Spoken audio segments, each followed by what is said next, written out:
Ready Hello, here. Yes, we're ready here if you're you're ready. ready? I'm ready to get started. Okay, can do the opening remarks. Yes, good afternoon. During the declared emergency, Committee of Adjustment virtual public hearings are being conducted by electronic means through WebEx, an online digital platform, and streamed on the Toronto City Planning YouTube channel. These measures are necessary to comply with physical distancing requirements and in-person attendance limitations. This will be a virtual public hearing, and participants who register in advance will be able to make their presentations to the committee using WebEx, an online event that is being moderated by city staff. Anyone wishing to view the hearing may do so by watching on YouTube. Participants who register in advance will be connecting either by their computer, a phone or tablet app, or by telephone. All participants will automatically be muted on entry, and when your item is called, each participant will be unmuted by the moderator, one person at a time.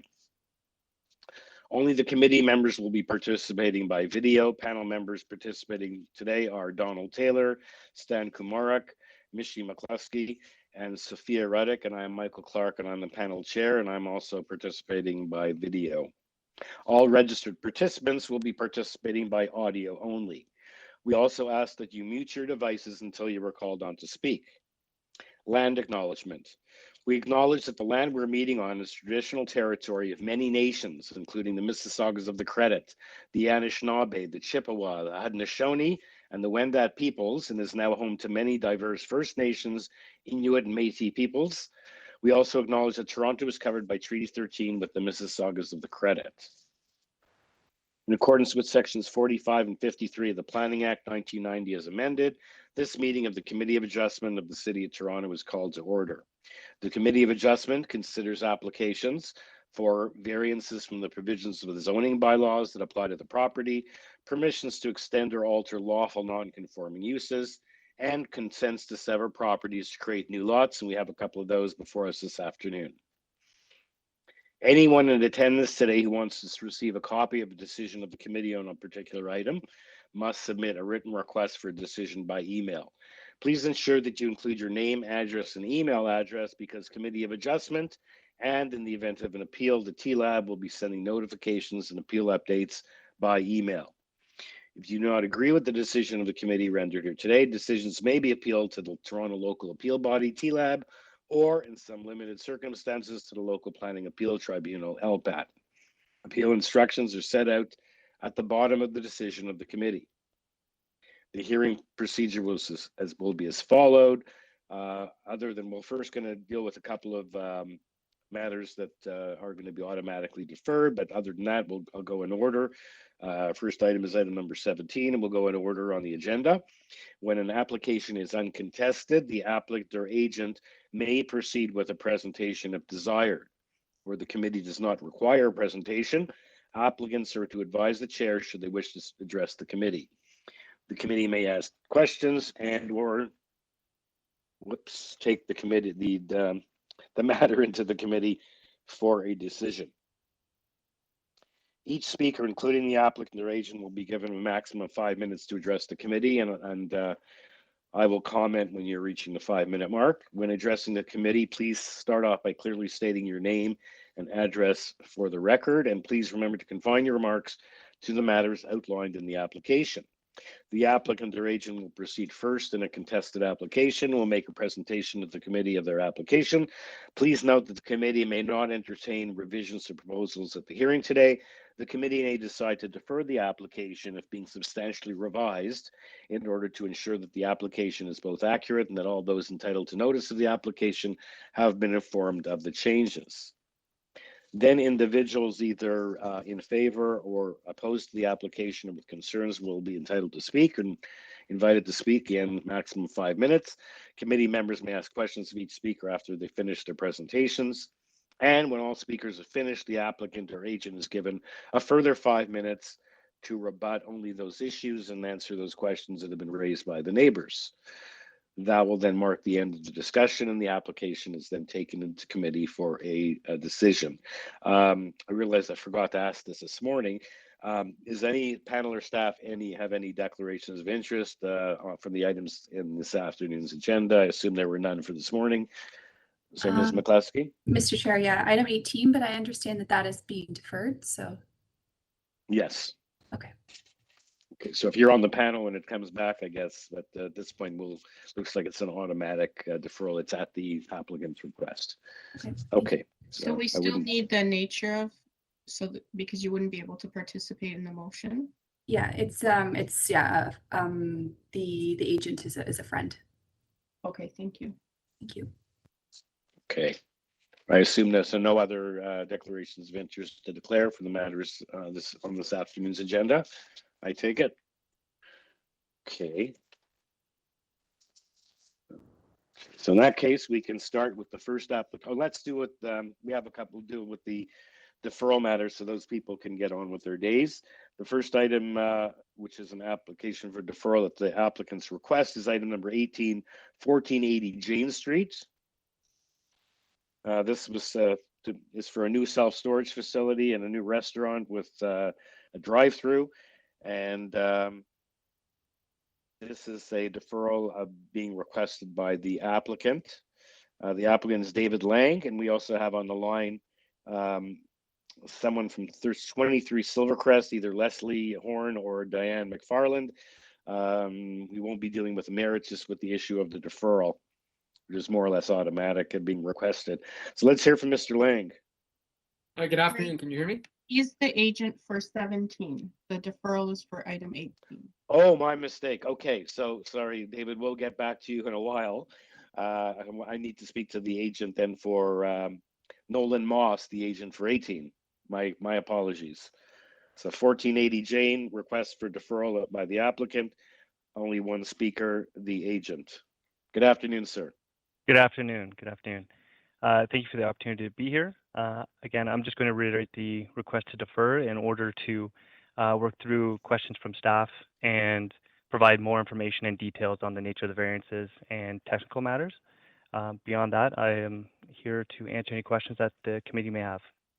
Okay, very straightforward. So committee members, I don't think we have to ask any questions of the applicant or the agent on this complicated request for a new self-storage facility. Hopefully they'll be doing some narrowing of the issues when they through the deferral. So can I have a motion to defer, please? Mr. Komarick, thank you.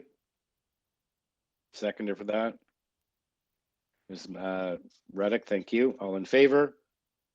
Okay, the matter has been deferred. We'll see you back here again, Mr. Moss, at a few other further time.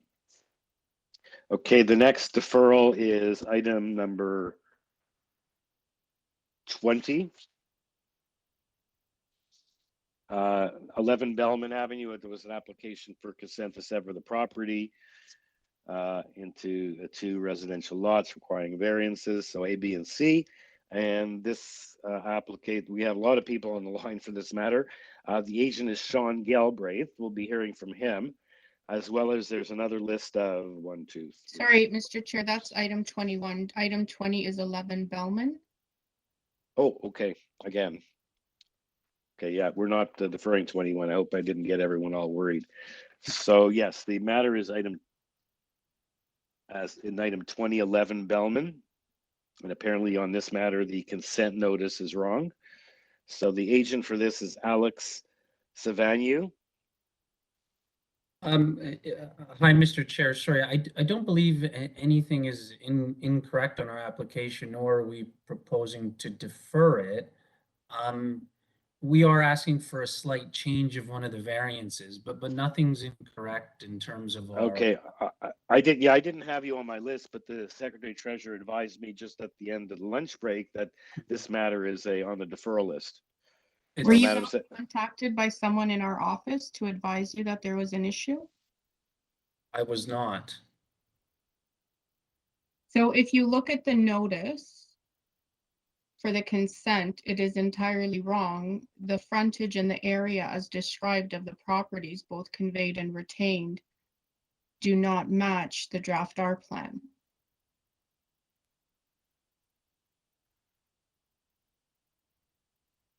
So the notice for the consent, correct? I'm looking at it now.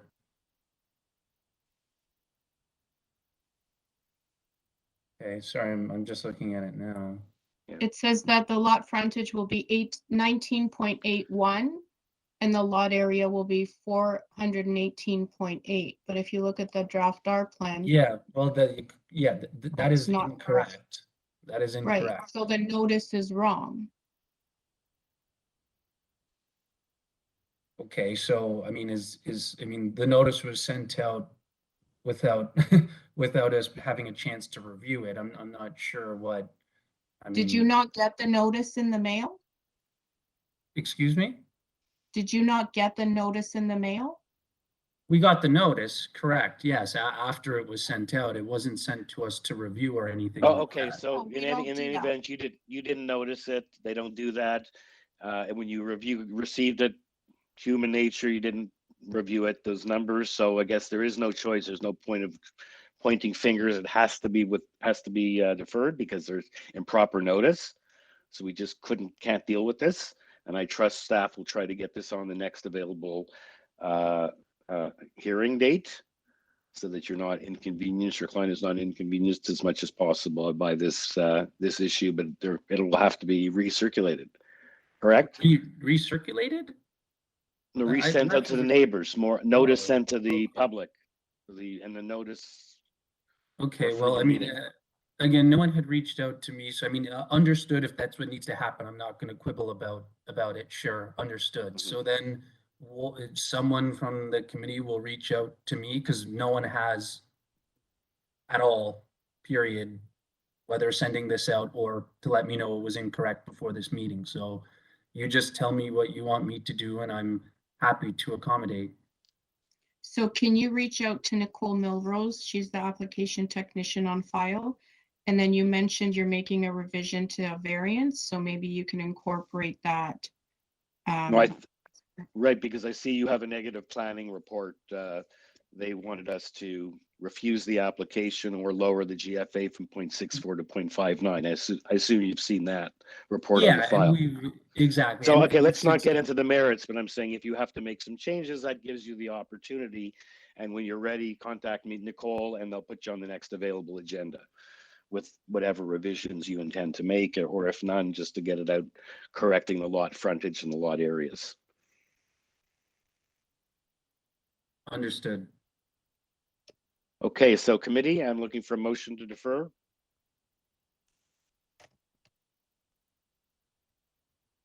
Sophia Reddick, I move to defer this matter. Have allowed the opportunity to provide sufficient notice. Proper notice. Okay, perfect. And a seconder for that. Ms. McCluskey, thank you. All in favor? Okay, so the matter is deferred, and I take it staff will do its best to accommodate the applicant. Perhaps he can advise Nicole when he's ready to be put back on the agenda. Yes, and we do apologize for the error. Okay. Okay, so the next deferral is item number 23, 3 Maple Bush Avenue. The speaker on that application is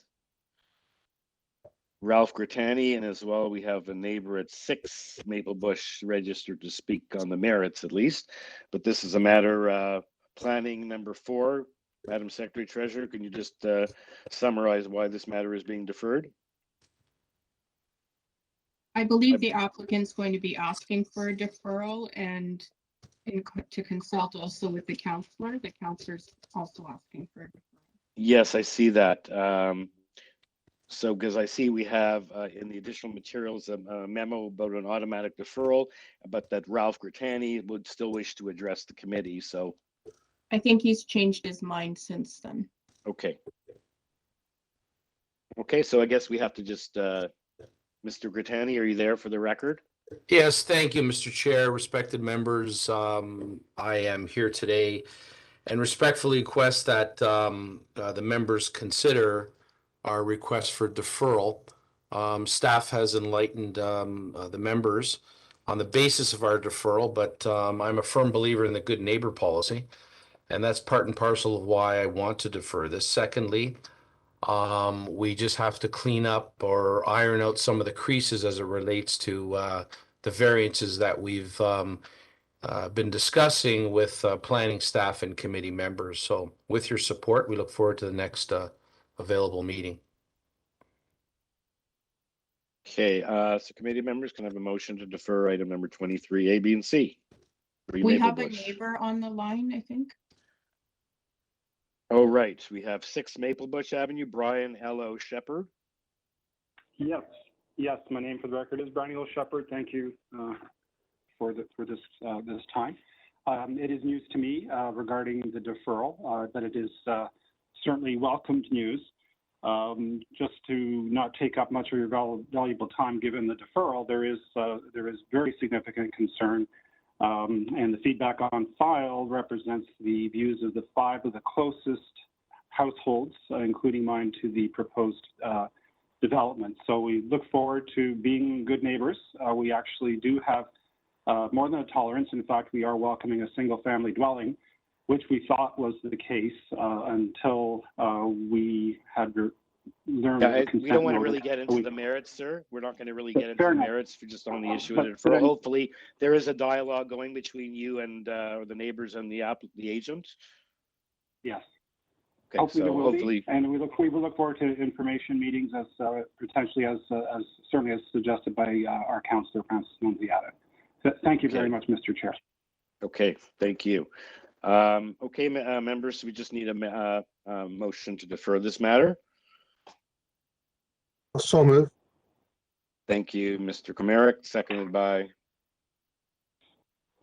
Mr. Taylor. Thank you. All in favor. So the matter is deferred in order to deal with those issues, and we put back on, and there'll be further notice given, and hopefully they'll work to narrow the issues, or if not, settle all outstanding issues.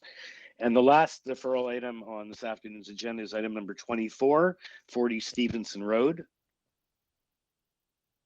Hello. And the speaker for that is Andy Verheil. Yes, hello. Welcome, Andy.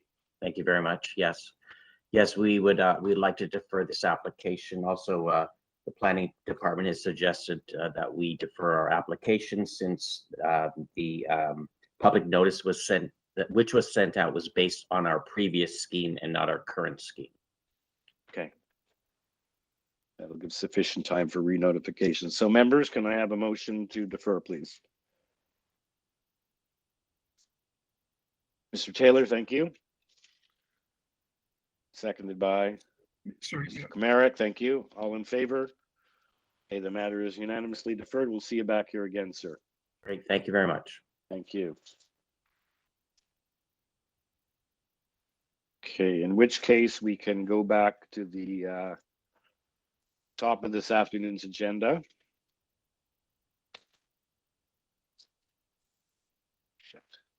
Sorry about that.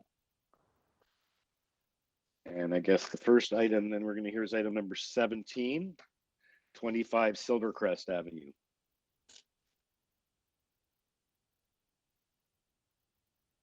And just bear with me.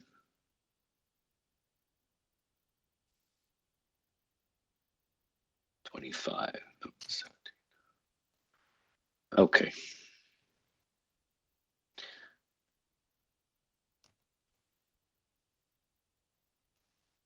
This is an application to construct a second-story addition above the existing dwelling, a two-story west side addition, a new front porch, and a new rear deck. There are 11 variances. We have a cover letter. Transportation has no objection.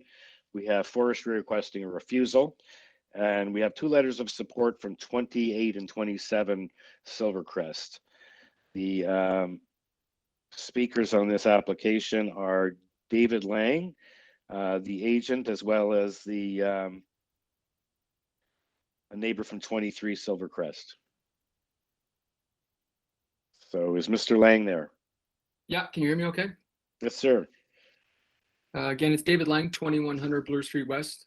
I'm the agent for the application on behalf of the owner. Okay. I think we should get some sort of a presentation from you. There is someone here with concerns, and they have the urban forestry requesting a refusal. So you could perhaps deal with those issues. So quick summary. We're asking for relief on a number of variances, including coverage, height, and setbacks. Variances 1 and 2 are required for coverage and overall floor space index. The actual coverage of the house will be approximately 33%, which is in line with the permitted coverage allowances. The proposed increase to 36% is mostly related to an existing rear yard shed at the back of the property.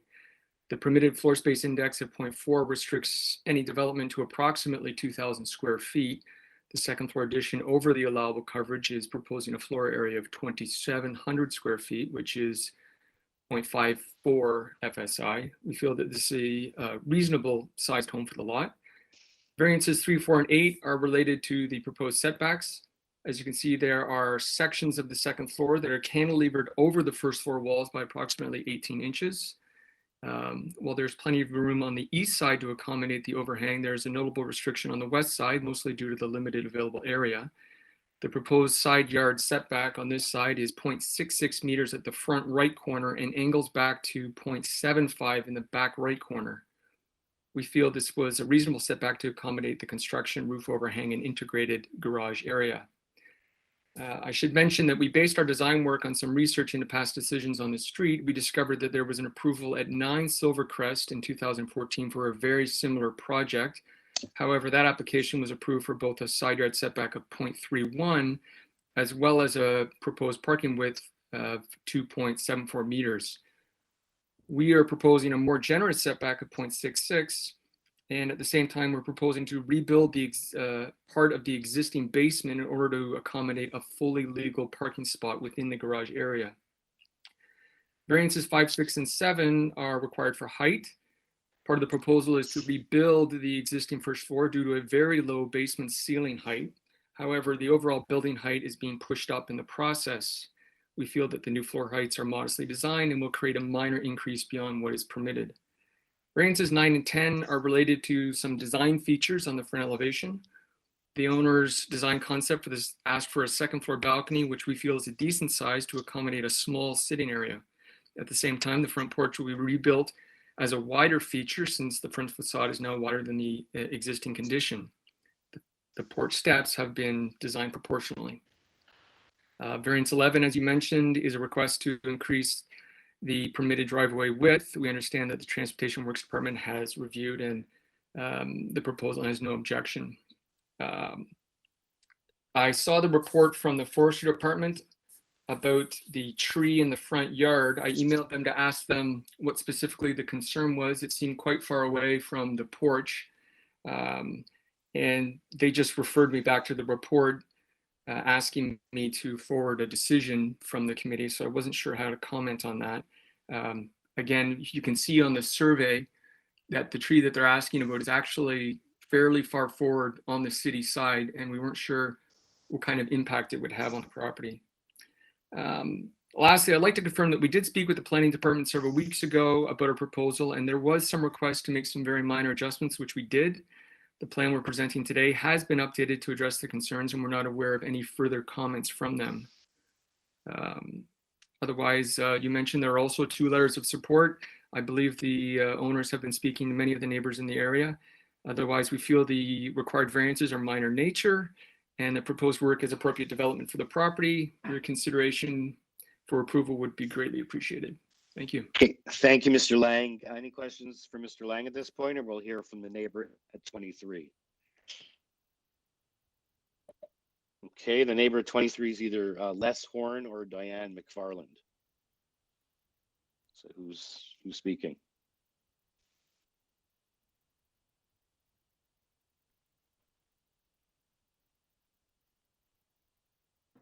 Through you, Mr. Chair, Les was on the WebEx before, but now I can't seem to find their call-in user number.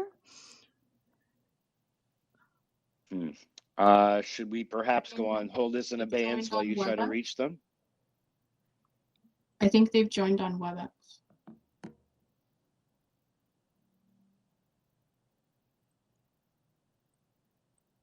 Hello, Les? Hello?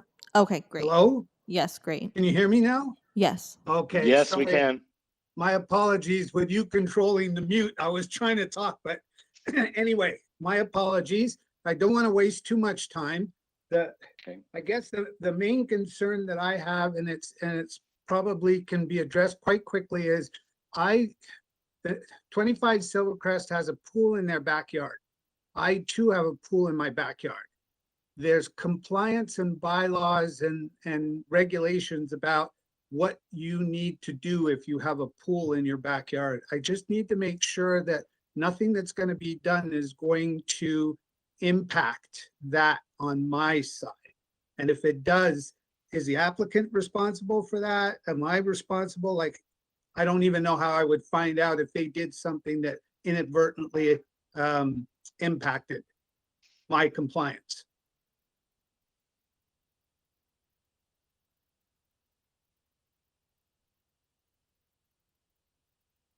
Okay, we can put that question to the, I don't know if Secretary Treasurer has any comment. I don't know if that's related to appropriate planning for the built form for this application for these additions, but we'll let the applicant or the agent respond regarding that. So you're Mr. Horn, correct? You didn't Yes. introduce yourself at the outset. Okay. Sorry, And you're my located, apologies so, again. I and was on mute. that's fine. So, and that's your only concern. That and the only other concern I have is who's responsible for informing changes, if there are any changes that are done that are going to impact the neighborhood. Does that go through the planning committee in normal fashion? Well, this is what they're applying for. I mean, if they make any changes, if it triggers more variances, they'd have to Correct. come back for new approvals. Okay. So once they get approval, they're pretty much that's what they're entitled to and no more. Okay, and again, Mr. Chairman, my apologies for not being up to speed with this kind of thing, but it's my first go round. Not a problem. So I'll let Mr. Lang just weigh in and respond to your question. Thank you. Thank you. Okay, Mr. Lang, and unless any of the committee members have any questions first for you, I take it none. Okay, Mr. Lang. Yeah, so there isn't really any work proposed in the backyard. I'm not sure how the backyard for 23 would be impacted. Obviously, they would be communicating with the neighbor, but the second floor addition does require some piers in the back to carry the second floor, but the existing landscaping and the shed and the pool, all that is to remain as an existing condition. So I don't think it's a concern, but I can certainly forward that to the owner and remind them that it was a concern from the neighbor. Okay, thank you. Whoops. Committee members, any follow-up questions for Mr. Lang, or is someone ready for a motion? Mr. Camargue? Sorry, I need to unmute myself. No, just a question. I'm looking at Google Earth and I'm seeing a rather large tree in the backyard, and it's no notice been made of it either on the site plan or from urban forestry. Does that tree still exist? I'd have to defer that one to the owner. When I ordered the survey, I didn't see, there's just the tree at the front, which is the one that was noted by urban forestry, which I believe did their site visit last week. So if there was another tree there, I guess they would have noted it. Yeah, I'm just surprised that it's missing because the canopy actually looks larger than the one in the front. So I'd have to check with the owners, and I think Max Dieter was the forestry person. I've gone through the report several times. They're just referencing the one tree in the front. okay, I'm going to assume that it may not be there because there's no reference to it. Unless anyone has any other questions, I think I can chime in with a motion. Go ahead, Stan. Okay, there's what I would consider a large number of variances on this application. However, they're all very minor in nature, and from that perspective, I believe it does meet the 4 tests and would therefore like to move approval. I would like that approval to be subject to urban forestry condition 1. I just wasn't sure about condition 2, but so I'll leave it with urban forestry condition 1 and the 2 transportation conditions that have been noted. I thought transportation, did have no objection or they had conditions? I believe there's two conditions. Okay, sorry. Sorry, I Okay, should have second. asked the applicant. Is there a seconder for that motion? Oh, yeah, that's right.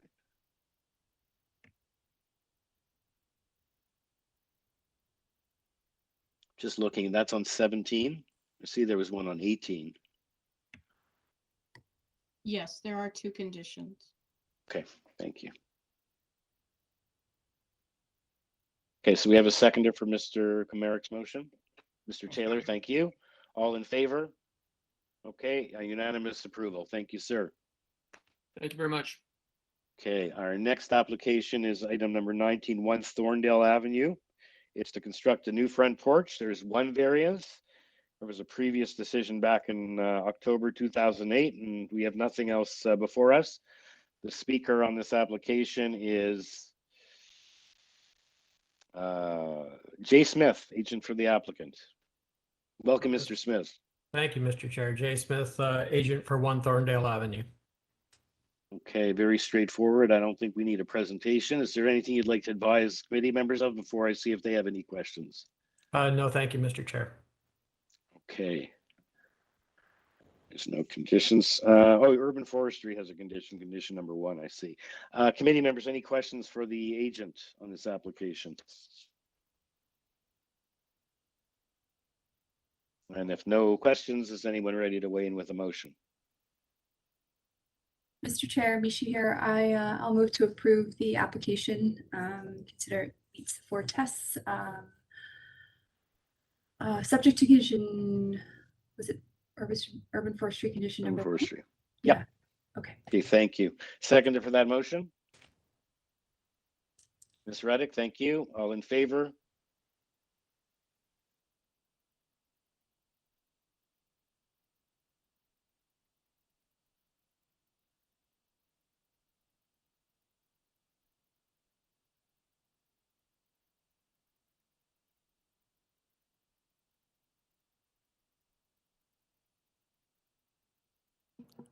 Sorry, Michael, we can't hear you.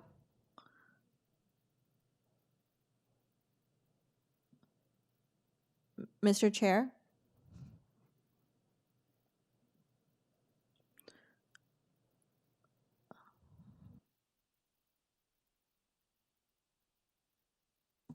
Mr. Chair, I believe you're muted. We can't hear what you're saying. Maybe he can't hear us either.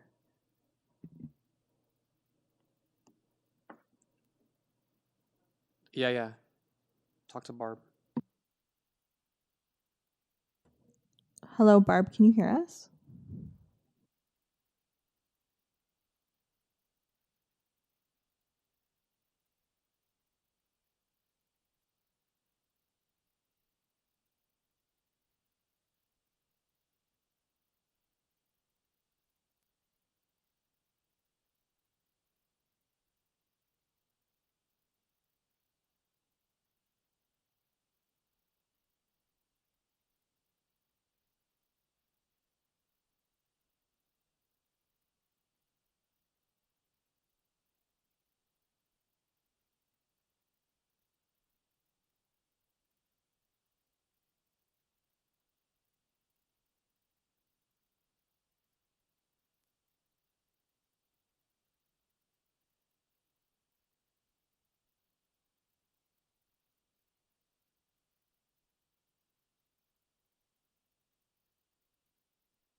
Hello?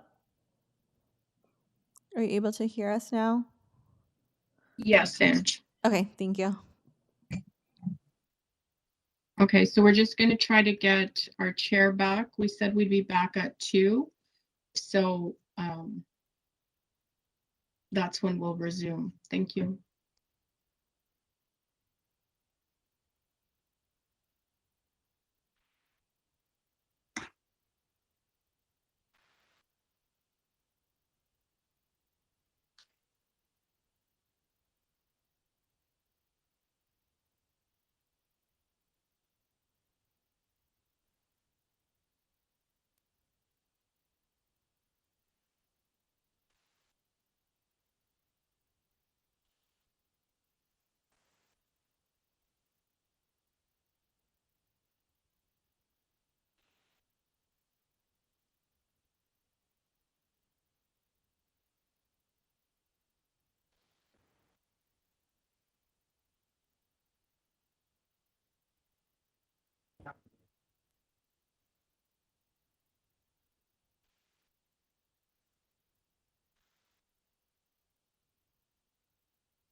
Hi, Michael. We lost you. Yeah, I know. It seems that my the device I'm using has not been taking a charge, so it coincidentally just went out at the same time. Okay, so we've got the room back, but we weren't sure about you, so we've taken a break until 2 o'clock. 2 o'clock? Okay, because y'all try to get my computer going. It looks like it just wasn't taking a charge, my laptop. So I Okay. just tried connecting on now, but I'm trying to get the laptop because I don't want to have to hold the phone the whole time, right? Yeah, yeah, yeah. And, oh, now I'm coming through the speakers again. Okay, Okay. we're all good to start when we get back at 2. Yes. Wonderful. Thank you.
Barb, I think I'm back.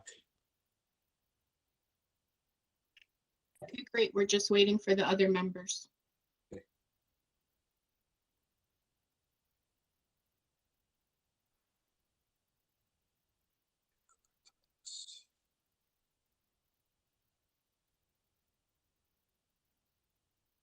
Okay, so the first speaker up will be Sean Galbraith, the agent. Okay.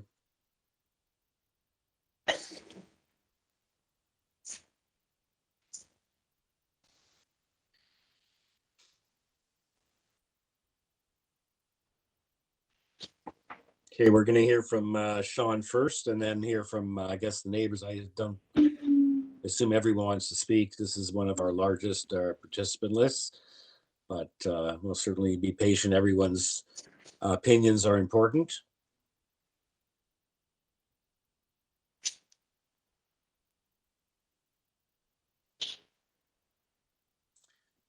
So I guess, did we do the introduction of the... No, I don't believe we did. So this is a consent to sever the property, build, okay, a pair of semis. Yeah, we did go through all of that. Okay, is Sean back on the line? Are we ready to go? I'm here. Sorry, Mr. Chairman, the introduction was not heard in the council chamber, so I don't know for sure if it translated onto YouTube or not. But it's possible that because of that mess up, that the introduction was not heard. Oh, the introduction to this application. That's correct, Mr. Chair. Okay, not my opening remarks at the beginning of the day. Okay, so if I just want to go through, I can go through that again. And my earphones aren't working, but I can do without that. So this is an application, consent to sever the property into 2 residential lots and build on both of such lots a pair of semis, each requiring 4 variances to the zoning bylaw, including the lot area and the lot frontage. We have a 13-page cover letter / presentation from Mr. Galbraith on behalf of the owners. We have the Long Branch character guideline checklist been completed. We have a legal opinion from a solicitor regarding a 5-foot reserve, an explanation that that is somehow redundant. We have an arborist report, the standard engineering construction services memo for consents. We have planning recommending refusal of the application in their planning report, 12 letters of opposition, and additional letter of opposition and the additional materials. And that's where we are.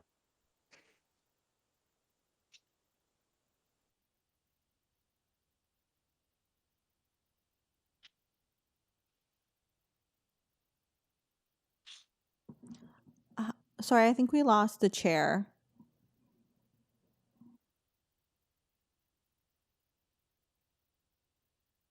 We did.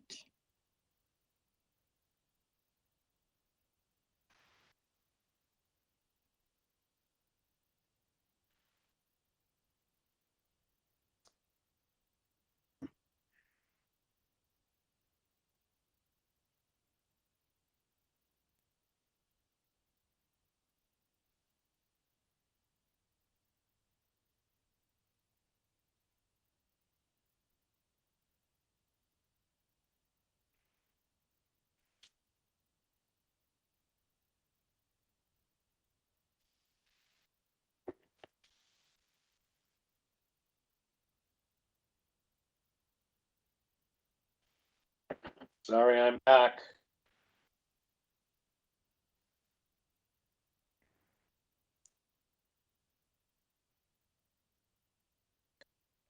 Okay, I'm back. Okay, I'm there, on there, we handheld. can see you. Is it plugged in, Michael? Sorry, now I'm back. Now it's coming back on my headphones. Okay, I'm on my phone now. Can you hear? Okay, Yep. my apologies to everyone. Okay, so Sean, you can start your presentation. Thank you very much. My name is Sean Galbraith. I'm a planner here on behalf of the application. The application is a proposal to sever 5 Marina Avenue to create 2 new lots for the development of 2 semi-detached dwellings with secondary suites. In my opinion, this is a modest form of intensification in a built form and unit count that is encouraged by provincial policy in the Toronto Official Plan for Established Neighborhoods, especially the emerging EHON program, expanding housing options in neighborhoods, and it's a use that is permitted by the zoning bylaw. The subject site is the last property on the dead end of Marina Avenue. To its east is a school property. Across the street is a part of a park connected to the school property, and then to the west are residential properties. The street and neighborhood is a mix of first and second generation housing in a very wide variety of built forms, from singles to apartments and everything in between, including a fair number of semis. The proposed lots require a lot frontage variance of 7.7 meters where 10.5 is required, and lot areas of 234.5 square meters and 232.5 square meters where 325 square meters is required. In both of these cases, the frontage and area is entirely keeping with prevailing lot frontages and widths, lot frontages and areas for semis in this part of Long Branch. They're at almost exactly the average for such lots.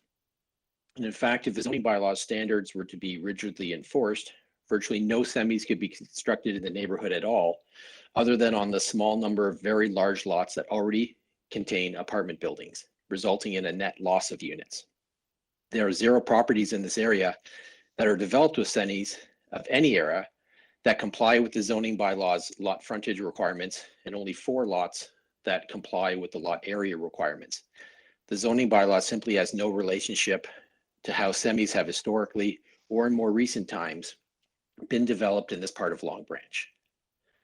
All previous applications for semis featuring similar lot frontage and areas have been approved, except for one, which had significant tree removal concerns. This project has been designed to preserve all protected trees on the subject site, the tree in the city right-of-way, and the trees on neighbors' properties. This has been confirmed by our arborist, and urban forestry does not object to the proposal and simply asks for the standard forestry conditions. The proposed semi-detached dwellings are approximately 1,900 square feet in size, which is not an excessively large dwelling for the area or for the lots. The FSI is primarily due to a smaller lot size, which is due to a historic transfer of part of the rear yard of 5 and 7 Marina to create the very deep lot at 43 33rd Street. If the proposed lots still had their original depth, the resulting FSIs would be approximately 0.49, which is below what is required.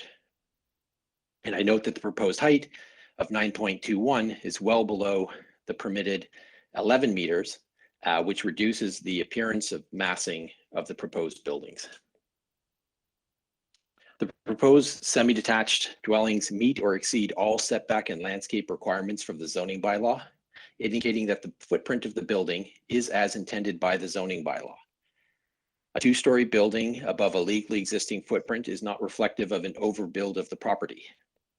In addition, the footprint proposed is less than otherwise permitted by the zoning bylaw, as the attached portion does not extend the full depth of the proposed dwellings at 2 stories high. As such, the FSI is further reduced from what would be reasonably expected for properties given the permitted footprint of the buildings. The proposed FSIs are within the range of previously approved variances for semis, which average 0.72, and the proposed dwellings are much more in keeping with the neighborhood character than most of the existing other semi-detached dwellings, a number of which are those ones where you have the garage and then 2 stories above it. This is a very traditional 2-story garage, 1 floor above design. The applicants paid very close attention to the neighborhood character guidelines, and they really wanted to create buildings that would fit with their character. In my letter, there are renderings of the proposed design, which can be pulled up if the members wish. The last variance is a 20 centimeter reduction in the width of the parking space. The proposed 20 centimeter reduction does not prevent the garage from being used as a parking space. The interior dimensions still provide sufficient space, 10 feet, to park a vehicle and enter and exit A 3-inch increase in the width on the side of the parking space would not significantly alter its usability or functionality. There was some feedback there. I'm hearing an echo. I'm not sure if that's coming through. Okay. Is anyone else hearing an echo? Yeah. Okay.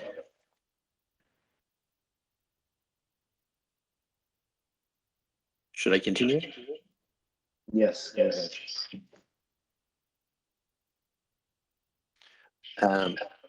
That's basically the gist of what I was going to say. I note that the objection from city planning is not to the variances, but to the built form. Their concern, or did we just? Sorry, I'm not sure if we just lost somebody. My screen changed. Sorry. The city planning doesn't object to the variances.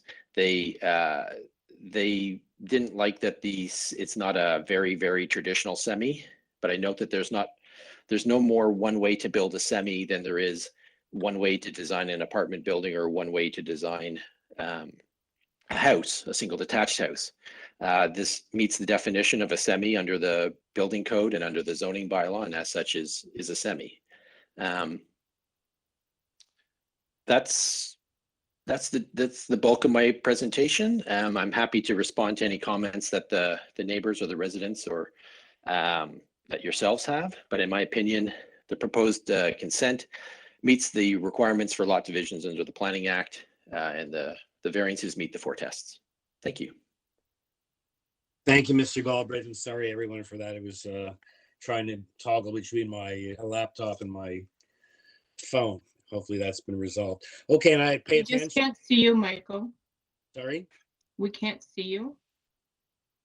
Sorry, just start my video. Okay, that's because I'm back. Now you can see me. Yep. I was toggling back and forth, so now I'm back online. So yes, Mr. Galbraith, there's a lot of people here with comments, so we can pay attention and you'll be asked to respond to the concerns of the being raised by the neighbors and by the Long Branch executive. Okay, so I don't have my list in front of me in terms of who's the next speaker. I guess the Long Branch people would like to go at the end, correct? Through you, Mr. Chair, I can unmute the first speaker, Libin Okay. Pan. Okay, perhaps you can announce for each speaker their name and address. Yeah, sure, that's no problem. I can do that. Thank you. Okay, so this one is 4333rd Street. Okay, welcome. Thank you, Chairman. Thank you, everyone. So I'm the close neighbor of 5 Maria Avenue, and there's a lot of our neighbors here.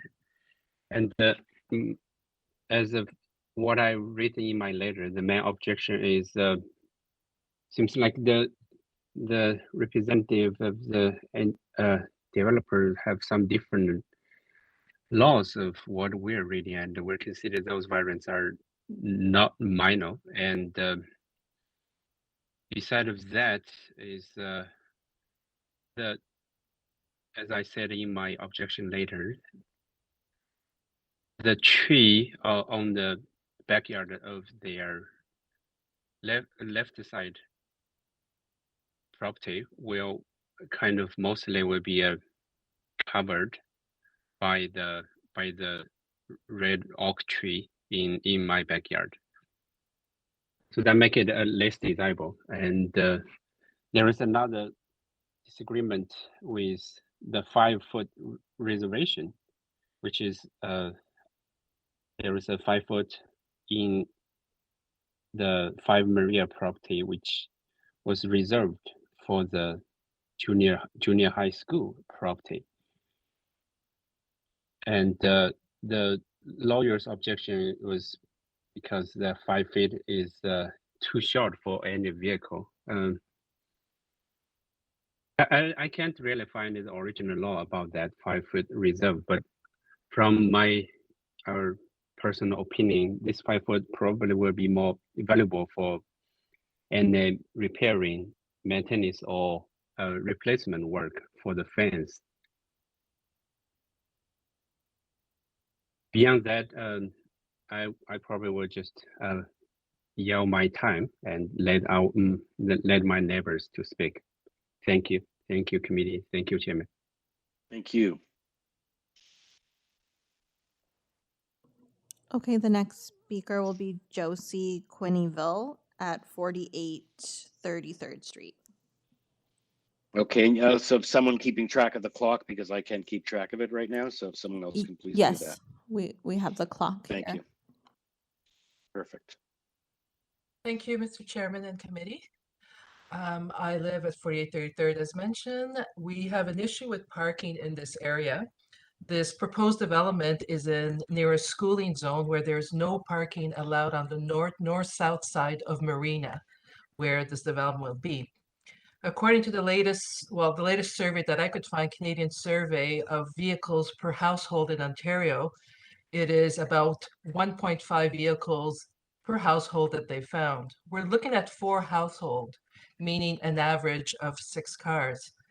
There's room for 2 cars per household, but one of them is for a garage, which through a variance application is to be made not as wide, which means basically a small car. As you can expect, or as you can assume, I shouldn't assume, as you've probably noticed in the neighborhood, a lot of the garages are used for storing mowing, tools, garden, and so on, rarely a car. So we're looking at 1 car per household, room for 1 car per household. Basically, you would need minimum, according to the survey, 3 parking per household. My question is, where will these cars park permanently overnight if there's no parking allowed near that area? I would hope that there would be more room per household there for the cars to be parked. I will not take any more time. Thank you for your time, Mr. Speaker and committee. Thank you. Thank you. Any questions of the speaker before we go on to the next? Okay. Okay, the next speaker Nicole? is David Ludwig at 41 33rd Street. Hello, thank you. Yes, David Ludwig. I live at 41 33rd Street on the same block as the 5 Marina Avenue proposal, and I've been in the midst of the lot severance for many years, and the lot next to me was severed, and I just want to speak on the impact. I also want to mention there were previous proposals for severance at 32 33rd Street, across the street, also down the block at 25 33rd Street and at 27 33rd Street. Those proposals were rejected in the past, and we were expecting those proposals to be followed in our neighborhood. And next door, they severed my lot, the lot next door. The impact is not, speak more on the parking. They don't use their garages. These are the actual builders who severed this lot and built this lot live there. And they don't use their garages, and they both drive large trucks and both have small SUVs. And so the 2 large trucks and the 2 SUVs are continually parked in the lawn in the front of their home. And they span from lot line to lot line, and my lot line is eroding away towards theirs now. The height of theirs is so dramatic against mine that when they shine their floodlights under their eaves at night, they're lighting the entire property surrounding the 3 properties surrounding. Sorry, this is the existing, or your next door neighbor? My next door neighbor. So that's not this application. So what's the Correct. connection, and what things can happen once you have a severance? But You let's got stick it, with- and it's really dramatic, okay? Yeah, And we can't imagine just because your neighbor is parking 2 SUVs and 2 pickup trucks that these people are. So let's, deal with more with the planning and the, the built form rather than what the people who are ultimately going to move into are going to do. I Okay, realize let's go it's back to regarding 8 Dominion Avenue, where that house has, that's right around behind me. That house was completely renovated. It's a beautiful job. They just completely rented the house. They're restoring our neighborhood. Across the street at number 38, that house is currently under complete renovation. and they have not severed that lot. And so we don't have a, what is the plan? Let's have a long-term plan. Let's not sever these lots. And back to the parking issue. Thank you very much for listening. It's been really a struggle here on this block. Like many other places, for sure. Okay, you'd like to add Right here, anything right to here that? at 5 Avenue, right here at Marina Avenue, right here, right here. Yep. Okay, anyone have any questions for the speaker? Or if not, we can move on to the next speaker. And I'm just, as I'm listening, I'm also reading all the opposition letters that we have as well. And perhaps if we can connect the speaker with a letter, we can have that up while they're speaking. Okay, who's the next speaker, Nicole? Oh, it's Angelica. The next speaker is Lynn Angelica, Starkey at 57 33rd Street. Thank you for your time today. Can you hear me? Yep, loud and clear. Great. I won't take up much of your time. Not against development and intensification, but this proposal on this lot, it's just too much. The parking issue is going to be a real experience because this is actually going to be 4 households where one used to exist on a dead-end street that is one of the main entrances for school children going back and forth during the day. That's an issue. The density of the property, where is that water going to go that falls on this 2 new homes? I mean, it's a very small driveway. There's going to be very little land to absorb some of it. That's an issue in the city plan. They talk about permeable driveways and ways to deal with water so it doesn't go in the sewer. That's not addressed in this plan. And I don't want to take up any more of your time, but thank you very much for all your work. Thank you. Members, any questions of the speaker? If not, we'll move on to hear for the next speaker. For the next speaker, I have Paul Terry and also Deborah Terry who have registered. I'm just gonna see who will be speaking on behalf of that address. Deborah? Okay. Hello? Well, I registered as a, hi, can you hear me? Yes. Yes. Okay, I registered as a co-owner. I didn't understand or realize that because I share a household, I no longer get to speak as a co-owner. And if that's the case, then I defer my speech or my concerns to Paul Terry, but I think it's rather outdated to assume that because simply we are married, we view the same concerns. Well, it's not that the fact that you're married, it's an interest of, we have 11 speakers on this application. We And do, that, and it's a matter of 25, you can do the math, 5 minutes per person. okay, can I 20, just really so quickly all I'm say- saying is that's just been the general rule, as that they appoint one person per household to raise the concerns, so they can have a conversation and one person can convey the concerns of 2 of them. So not to belabor the point. Okay. So you're making So- me make a choice then? Then I would defer to Paul because he has the slides. But I would like to say Fair enough. I'm an environmentalist and my slant was clearly environmental, just so you understand and you take those things into consideration. Thank you. Thank you. Okay. I am going to unmute Paul now. It should be good. Hopefully Welcome, you can Paul. hear me. Yeah. Yes, thank we you. can. Good. A lot of pressure on you, speaking for you and your spouse. Well, in fact, I can't, unfortunately, because Okay. he's the environmentalist with 40 years experience. I'm I addressing a see. slideshow. Okay. They are Right. different presentations. Okay, anyway, I don't want Anyway. to, okay. We have the people from Long Branch who speak for the environment and the trees, so they'll be making a presentation as well. Okay, please proceed. Thank you. I have page 13 from Letter of Objection 8, the first slide. Okay. Hello, I'm Paul Terry. I've lived at 7 Marina for 39 years. Our family will be the neighbors most impacted by this proposal. The proposed development for 5 Marina is far more complex than it appears. As I can only speak to a few issues today, I hope you have read my written comments. You can see the dead end section of our street. We're looking for page 13. There is no legal street parking. My wife and I carefully chose our home. We made certain there would be sufficient living space, yard spaces, parking spaces, and usable garage. We liked the neighborhood, the trees, and the openness. We bought a detached house beside a detached house. We did not want to share walls or noise.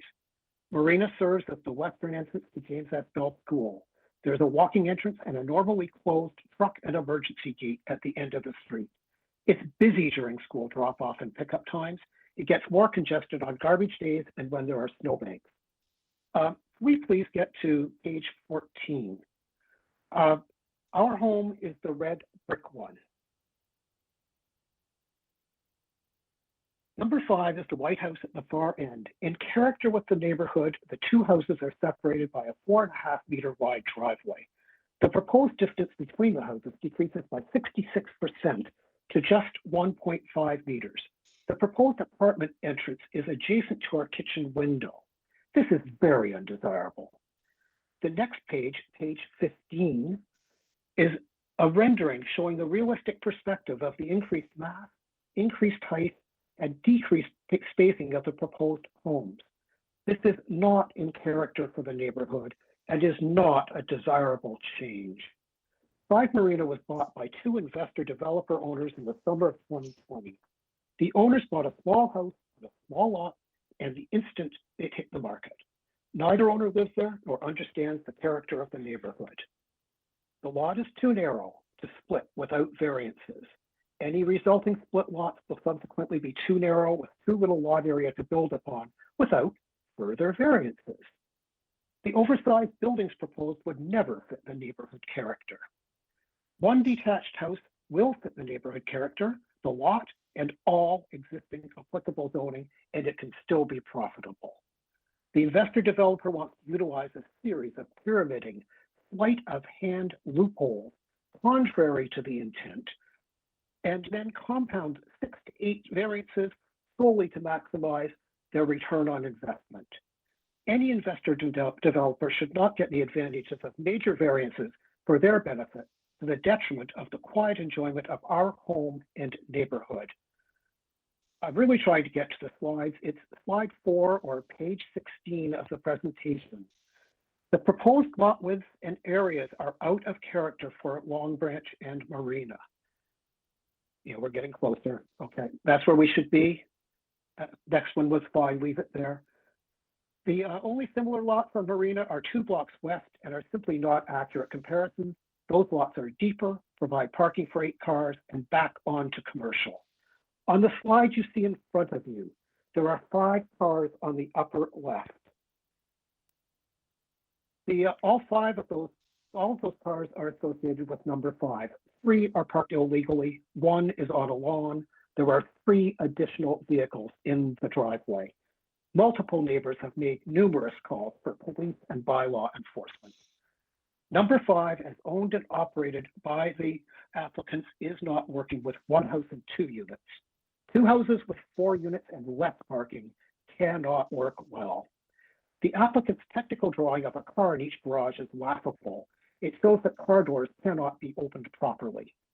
Other speakers will try to address the failed examples of parking shown below. Next slide, please. The green lot areas, sorry, we'll keep going. Another slide. We're going to page 9. Another one more, there we are. The green lot areas are above. Through you, Mr. Chair, the speaker is approaching the 5-minute mark. Okay, thank you. Almost a minute at the beginning. Okay, like, he's done a tremendous amount of work in this proposal, and perhaps some of the other people can, he's the most affected, can yield their time like they do in the US, or, I think we should let him have another couple of minutes, because we did have some confusion at the beginning. So just let him continue. He's done a massive amount of work here. And I actually, if he can just include at the end in his answering, sir, has anyone from the school board, property management, given that appears to be the schoolyard, and obviously it's weighed in on this application at all. So please continue. Thank you, I appreciate that. The slide you're seeing with the green, the top is before, the below is after the proposals. The developer claims there's going to be more green space after development. Any of us can see that's simply not true. There's going to be a house-sized area of increased runoff and consequent riparian flow. Water will flow downhill towards the lake through neighbors' yards and maybe into basements along the way. My last words, the only reason for all of the requested variances, from splitting the lot to overbuilding on tiny lots, are poor choices made by the investor developer owners. We need and request the protections that stable zoning provides. Please refuse all of the variances. And then we could move to slide 6, which is page 18, but use 6 on what you can see. So go back 3, and the next person would be Tom Cassanda, who will pick up from that point and go on. Thank you so much for your understanding. I do wish my wife could have spoken on behalf of the environment. Thanks. Okay, thank you, sir. Any questions for this the speaker and his presentation and his materials at this point, or we'll move on to the next speaker as he requested at that point? Through you, Mr. Chair, the next speaker is Tom Cassanda at 26 Windy Ridge Drive. Thank you. Hello, my name is Tom Cassanda. I have a master's in design and retired from a 32-year career as a designer and international project manager at the Ontario Science Centre. Two relevant expertise I have developed are the analysis of construction drawings and design visualization of information. Developers generally only provide their drawings without the context or clearly indicating the impact of the requested variances. It's easy to say something's minor. It's much more effective to look at what that is. I've prepared several illustrations using the developer's submitted plans. This slide shows the lot plan with requested severance. The green rectangle is the lot allowed based on the bylaw minimum frontage. The yellow represents the requested frontage, and the red is the variance reduction requested. And you can clearly see visually this is not minor. If we can go to slide 8, please. Here, the green rectangle represents the bylaw minimum lot area. The yellow is the requested lot area, and the red is the requested variance. Again, not minor, and this is duplicated for 2 lots. Can we skip to slide 10, please? This illustrates that the developer is utilizing a loophole that disrespects the intent of the FSI bylaw. It is true, as he said, that this is technically, through building code, is a semi-detached. But in the spirit of the zoning bylaw, this is materially a detached building. It's only attached for 12 feet in the basement and 12 feet behind a fireplace wall. And it will be likely, when they market it, promoted as materially detached. The intended FSI for the single home lot is currently 0.35 as it exists. This loophole gives the developer the semi-detached FSI of 0.65, and then on top of that, they're asking for an additional variance of 0.74. And yet, even with this sleight of hand, the requested 33 extra square meters of space still stands out as not minor compared to the green area, which is the allowed for a semi-detached. Now, if we can go to slide 11, this slide illustrates the amount of variance if this building was considered against the intent of the bylaw without the severance. This is the compound effect of the proposed variances cumulatively. The following slides will show the physical oversized massing that results. Slide 12, please. This slide illustrates the amount of variance, slide 12. It's not just the facade massing of this building that imposes on this quiet end street, is the building length these variances allow to generate. From this angle, you have to look closely to see how far beyond number 7 this building extends. However, slide 13, please. Here it is quite clear. The top illustration is the maximum building mass for allowed FSI according to the bylaw. The roof has been left off as this is a representation of the volume the FSI generates. The The middle illustration is the proposed building mass as a result of the requested severance, frontage and lot variances, and FSI variance. This size building could not exist here without these requested variances and the severance.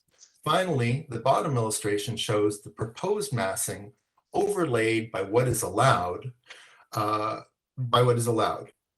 exposed red shows the cumulative impact of the requested variances is egregious and not minor.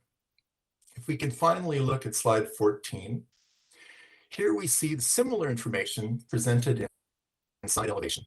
I would like to draw your attention to the little diagram at the bottom showing the new typical view of the east windows of Marina Avenue. That's a brick wall. Due to the height and exceptional length of this building, even if you tried to peer down towards the backyard, all you're going to see is a large brick wall. The scale of this imposition is the result of the requested variances.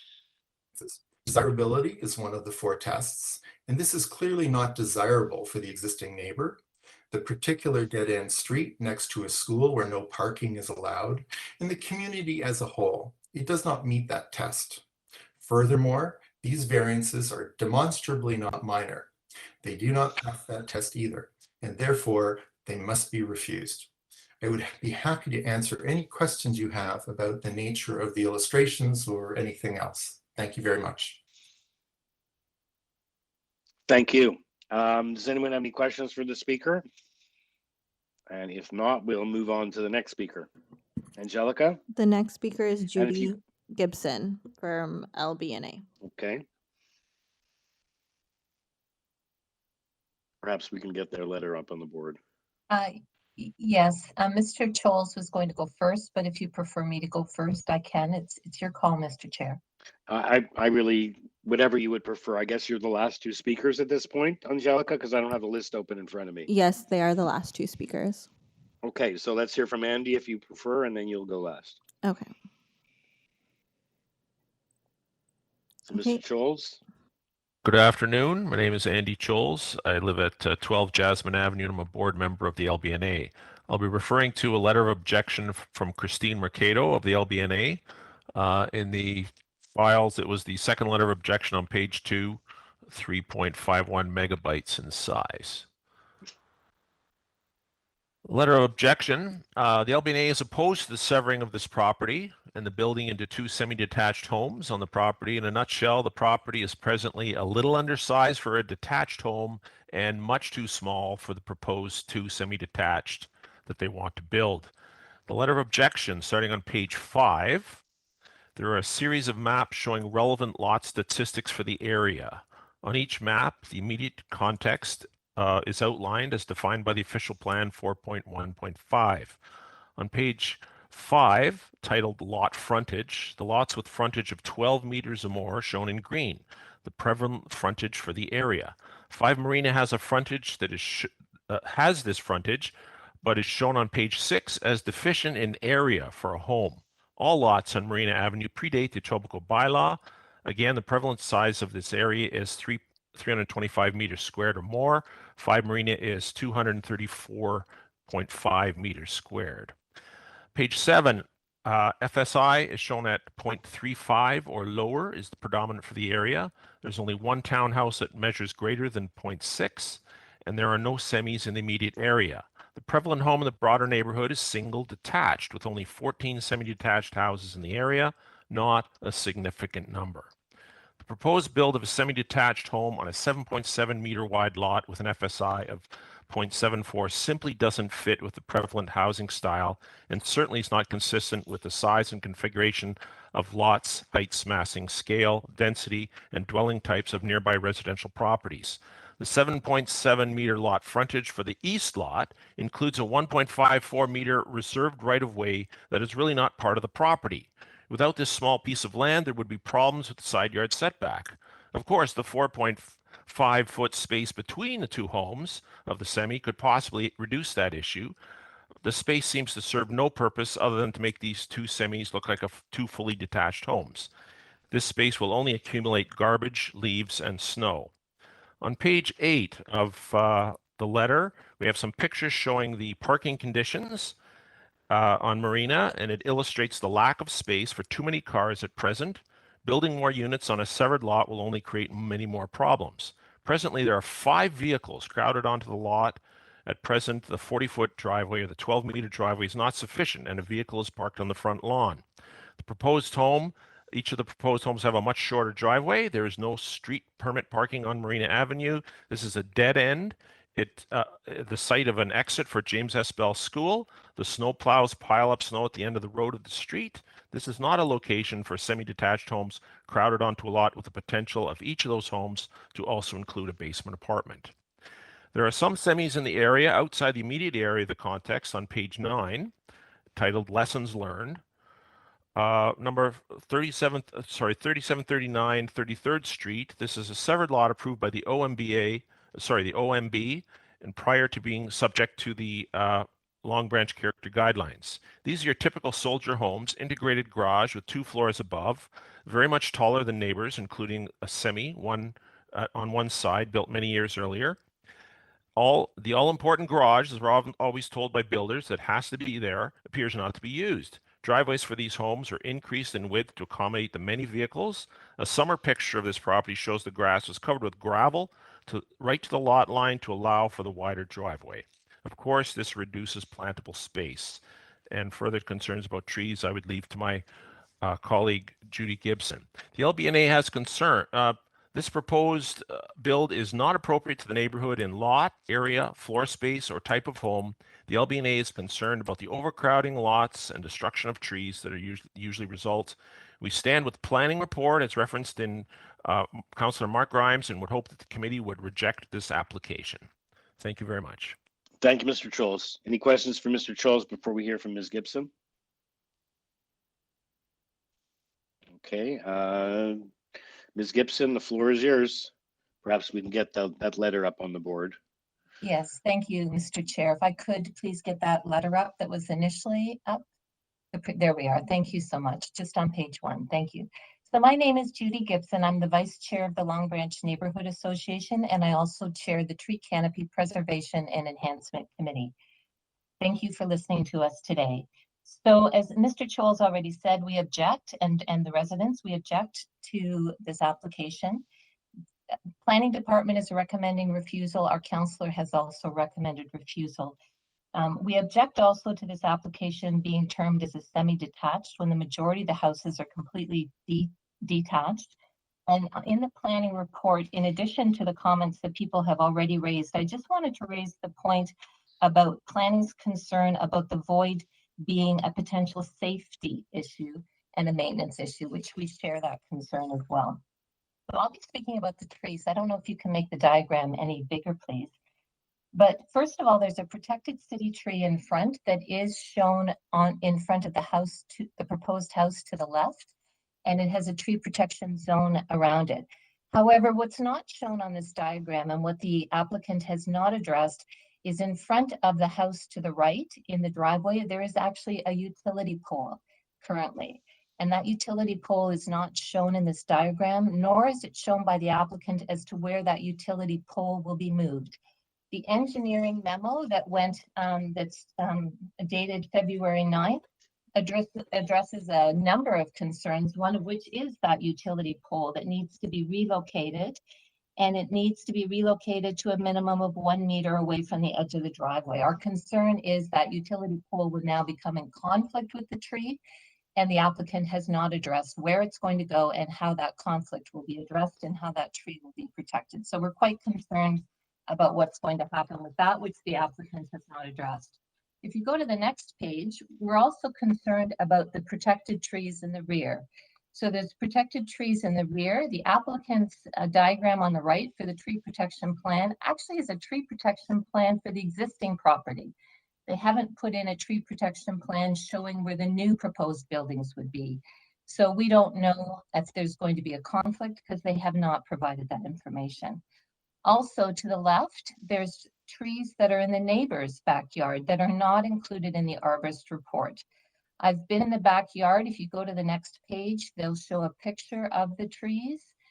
These are beautiful trees. These are 50-year-old trees which the applicant has not included in their diagrams. And given the age of the trees, they will be impacted. These are healthy trees. These are beautiful trees. There's many more years of life to these trees. And the official plan has policies to protect and preserve mature trees, which the applicant has not addressed in their plan. If you go to the next page, or down below of this page, Long Branch has been most impacted of all the neighborhoods in Etobicoke from the loss of tree canopy. You can see back in 2009, we were at 26.5 tree canopy, and now according to the latest data, we're down to 15%, even including the standard error, which the city has in the report. This is a dramatic reduction in tree canopy for a neighborhood that's trying to grow the tree canopy. So my final conclusion is I would say this applicant fails all the 4 tests. It fails the tests for consent. And we would ask that this application, it fails the policies in the official plan for preserving trees, preserving plantable space. And we would request therefore that this committee please refuse this application. Thank you. Thank you, Ms. Mercado. Any questions for Ms. Mercado before we go back to Mr. Galbraith for his rebuttal? And I think in fairness, a number of people. And sorry. Oh, sorry, you're right, Judy Gibson. My mistake. Does anyone have any questions for Judy Gibson? If not, we'll go back to Mr. Galbraith for his rebuttal to all of that. Sorry, through you, Mr. Chair, I didn't realize there was an additional page, so there's just one more speaker that will have to speak. Agusto. Okay. At 23 Marina Avenue.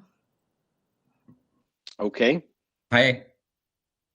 Hello. Normally we let Long Branch go last, but we didn't realize you were on the next page. So go ahead, sir. Let us know what your concerns are and let us know your name and address first. Certainly. Can you hear me at this stage? Very good.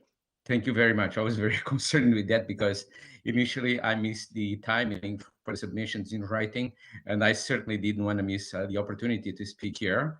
I quickly sent an email and I was put back in, Thank you very much for whoever is on the background and doing this kind of work. Appreciate it. So here we go. My name is Agusto Guerrero, and I reside at 23 Marina for about 30 years.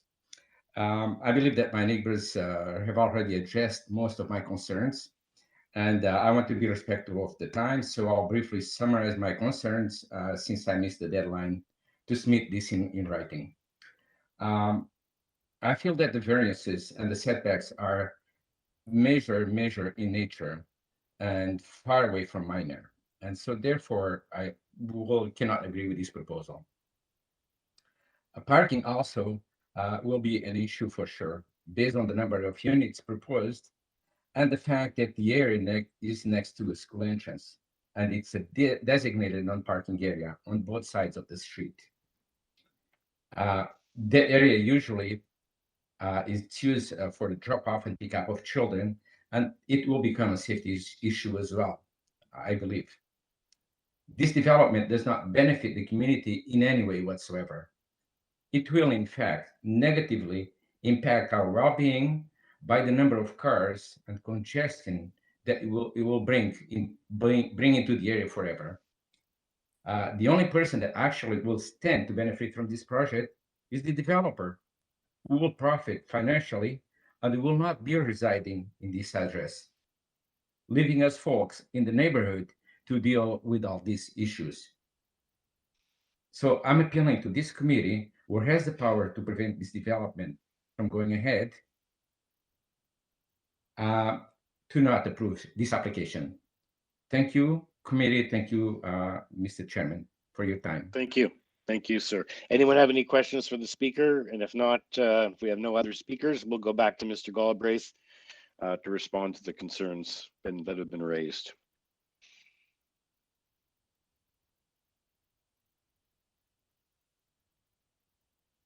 Hello, I'm back. Okay. There's a lot to get through, but I will do it as expeditiously as I can. So first of all, it's not particularly relevant. The owner does plan on living in one of the houses. So with regards to trees, on the first page of our site plan, We do in fact show the proposed houses with the proposed tree protection plans. And the houses have been designed specifically to avoid damage to the protected trees on the subject site, on the neighbor site, and in the right of way. I note that the side yard setback that is proposed on the west side adjacent to 7 Marina is larger than the bylaw requires, and this provides additional space to protect their trees, none of which are above 30 centimeters in diameter. The owner of 7 Marina noted the space between the proposed house and their house. I note that their house does not comply with the side yard setback requirement. They have half a meter, and we're proposing almost a meter, which again exceeds the bylaw requirement. With regards to parking, there's no parking variance, and the City of Toronto is moving away from requiring minimum parking to discourage the use of private automobiles. This area is well serviced by transit, and simply put, if there's no parking available, anybody who rents the secondary suite simply won't be able to have a car. This is actually encouraged by city policy. What else? There was a concern about noise from a residential property that is next door to a school. I would suggest that perhaps noise is larger from the school than it will from a semi.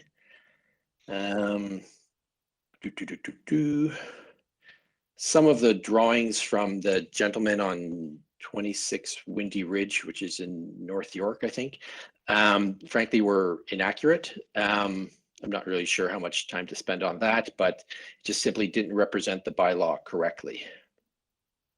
With regards to the comments from the LBNA, if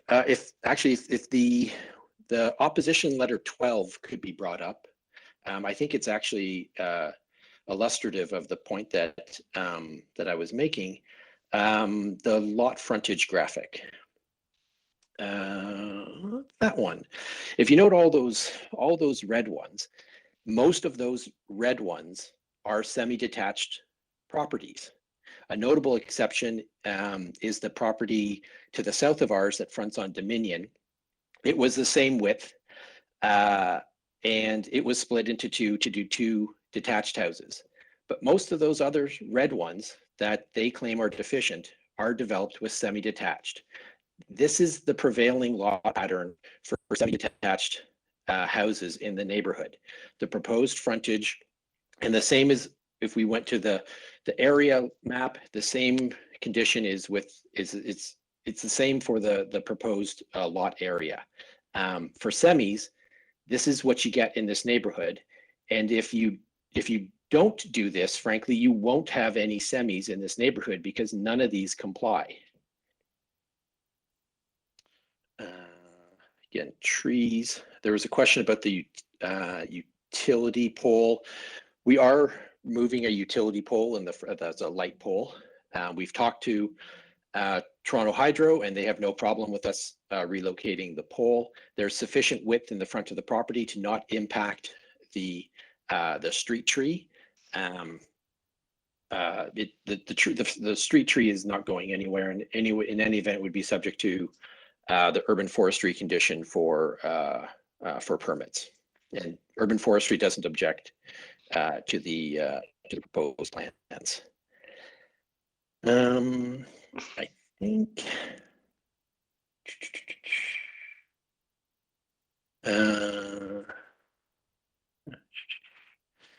Oh, there was a comment about the space between the semis being a safety concern. That's a first for me, that space between houses can be a safety concern. And that was, I think, in the planning report. Yeah, I frankly, I've never seen that before. Like, you can have a space between houses and it ends in a fence. You know, like frankly, I've never seen that before in a serious planning report. This is a space where we can put garbage cans. It provides for some light and air circulation into the basement of for the secondary suites. And frankly, it's a normal condition for homes. It may be perhaps a little unorthodox for semis, but it's not an unusual thing for housing development. I don't see any safety concern with having a space between buildings. Mr. I think Chair, that was about 5 minutes in. Yeah, I think Okay, that was most of the comments. I'm happy to answer any that yourselves may have. Okay, just one little question I had about the schools, the school board, are they at all concerned? Have they approached, it looks like that area is being used for drop off, and, is there not the issue whether your client being at the end next to a schoolyard, but that's their existing situation. No one's heard from the school board. I assume they would give a notice of this. I would presume that they were provided notice, as was everyone else. Okay. I also note that we provided our own notification to neighbors, and we didn't hear from anyone from that notification. Okay. Thank you for thank you everyone for the great deal of attention, especially at one neighbor who put together that presentation, but for everyone involved. So let's take it into committee, see if there's any remaining questions from committee members of any of the speakers, or if someone's ready to weigh in with a motion.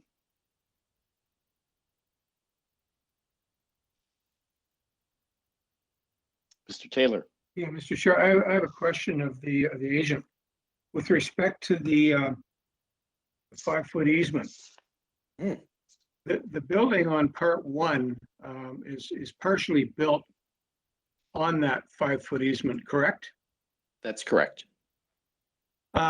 Presumably that right-of-way, unless it's been released, is still in favor of someone, presumably the city. That's correct. Was there an attempt to officially, legally get the city to sign on to a release? We haven't done that yet. That would be, pending the outcome of the hearing. That would be something that we would pursue. We have obtained a letter from a lawyer saying that it can be closed and it no longer serves any function. That easement, or that 5-foot reserve, was in place back from 1886 or so, and its connections to the south through 43 33rd Street and the property on Dominion have already been closed, as have most of the other ones in the neighborhood. It simply no longer serves a function to create a lane because it doesn't connect to anything, and it can't connect to anything. Likely would be closed, but as of today, it has not been closed. Yes, that would be fair to say.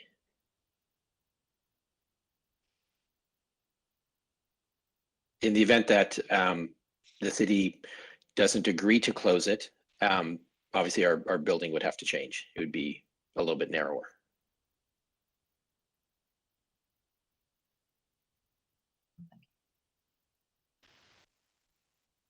Well, if no one else has any questions, I'm prepared to make a motion on this. Okay, go ahead. Everyone else okay? All good. Okay, I'm inclined to accept the recommendation from the Community Planning Department on this, and the evidence of many of the speakers that, in a nutshell, I see this proposal as being overdevelopment. Two fairly large houses on a small property. So I'm not prepared to accept this application, either for the consent or the minor variances. And I move approval of the application for consent and the applications for variance.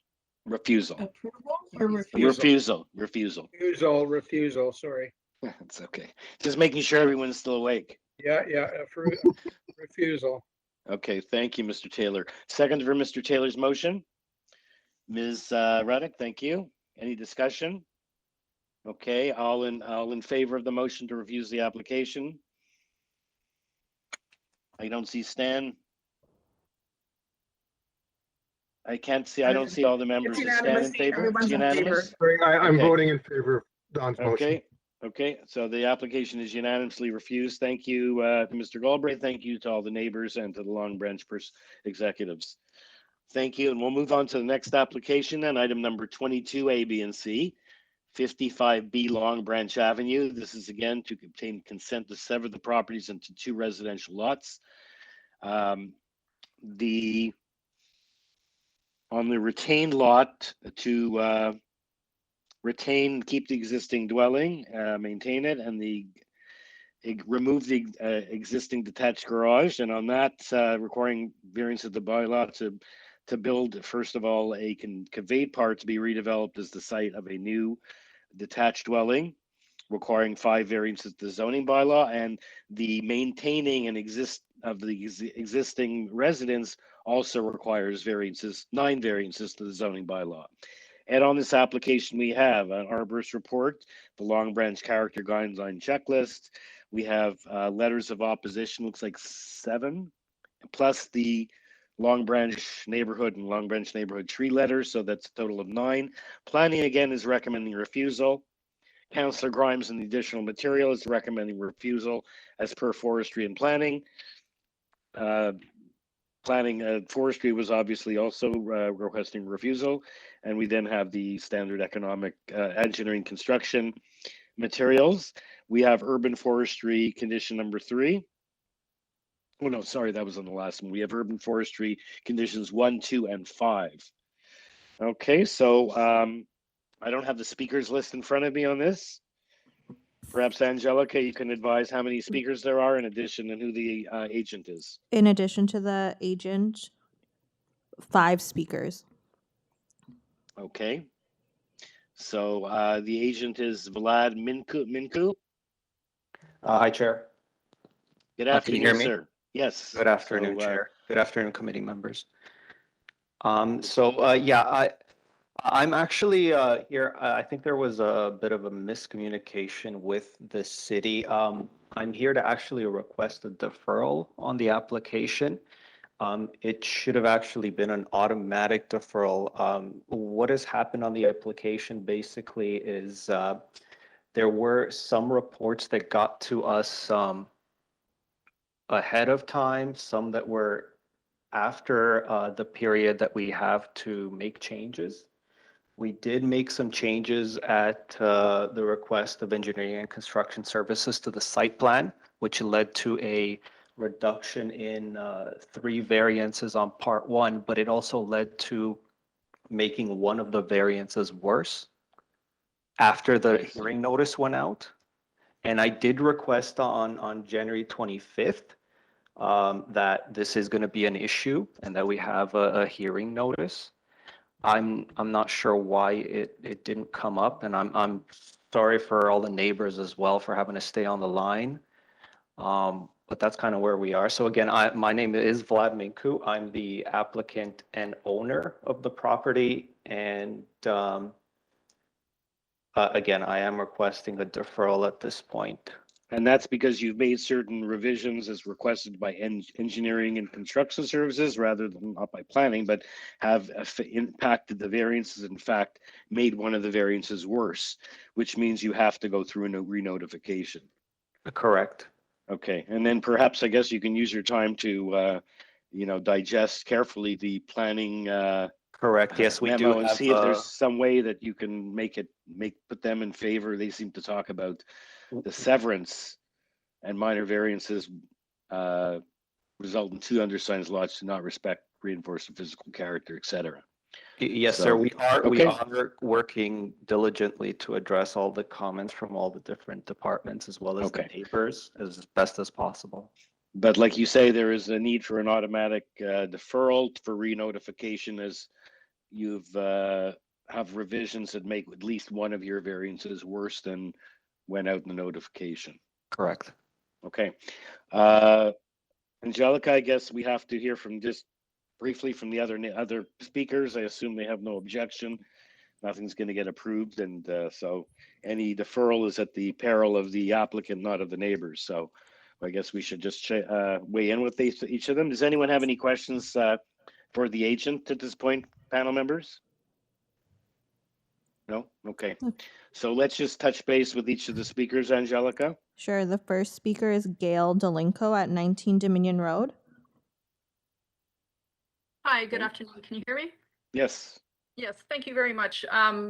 Notice of this deferral or request for deferral is complete news to us. Us too. Yeah, no, I'm not entirely sure why.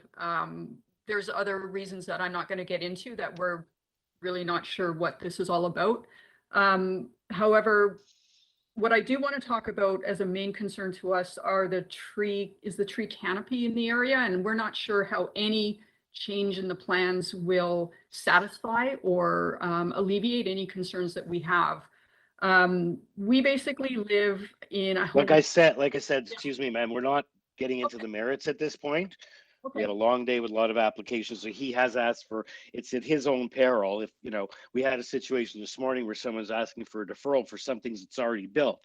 Well, that's a situation where, you know, there's a negativity to the neighbors because it's already built. Sure, And we I don't want that deferral to lag on. But at this point, he doesn't do anything until he gets his approval. So we have to accommodate. It sounds like it's automatic. And perhaps he can use this time to see if there's some way of working this out.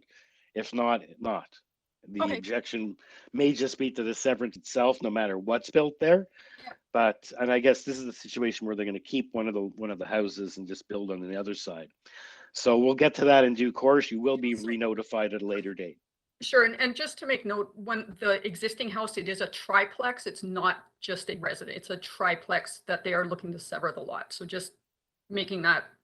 I know that you guys know that. I'm just. The retained. Okay, so that's on the record that the retained lot that they're seeking to retain is actually already a triplex. Yes. Okay, thank you. Okay, so let's hear from the next neighbor on the issue of deferral.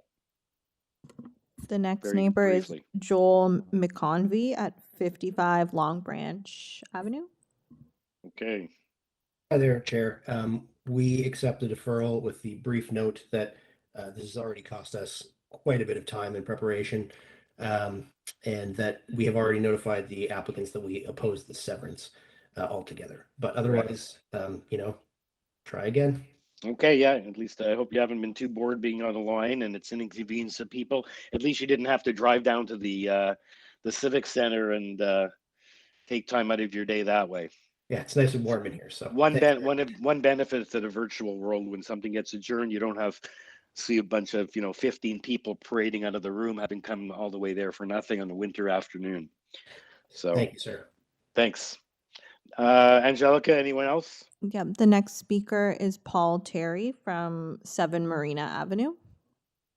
Okay, we already spoke to him this afternoon. Paul, so just no issues with the deferral, I take it?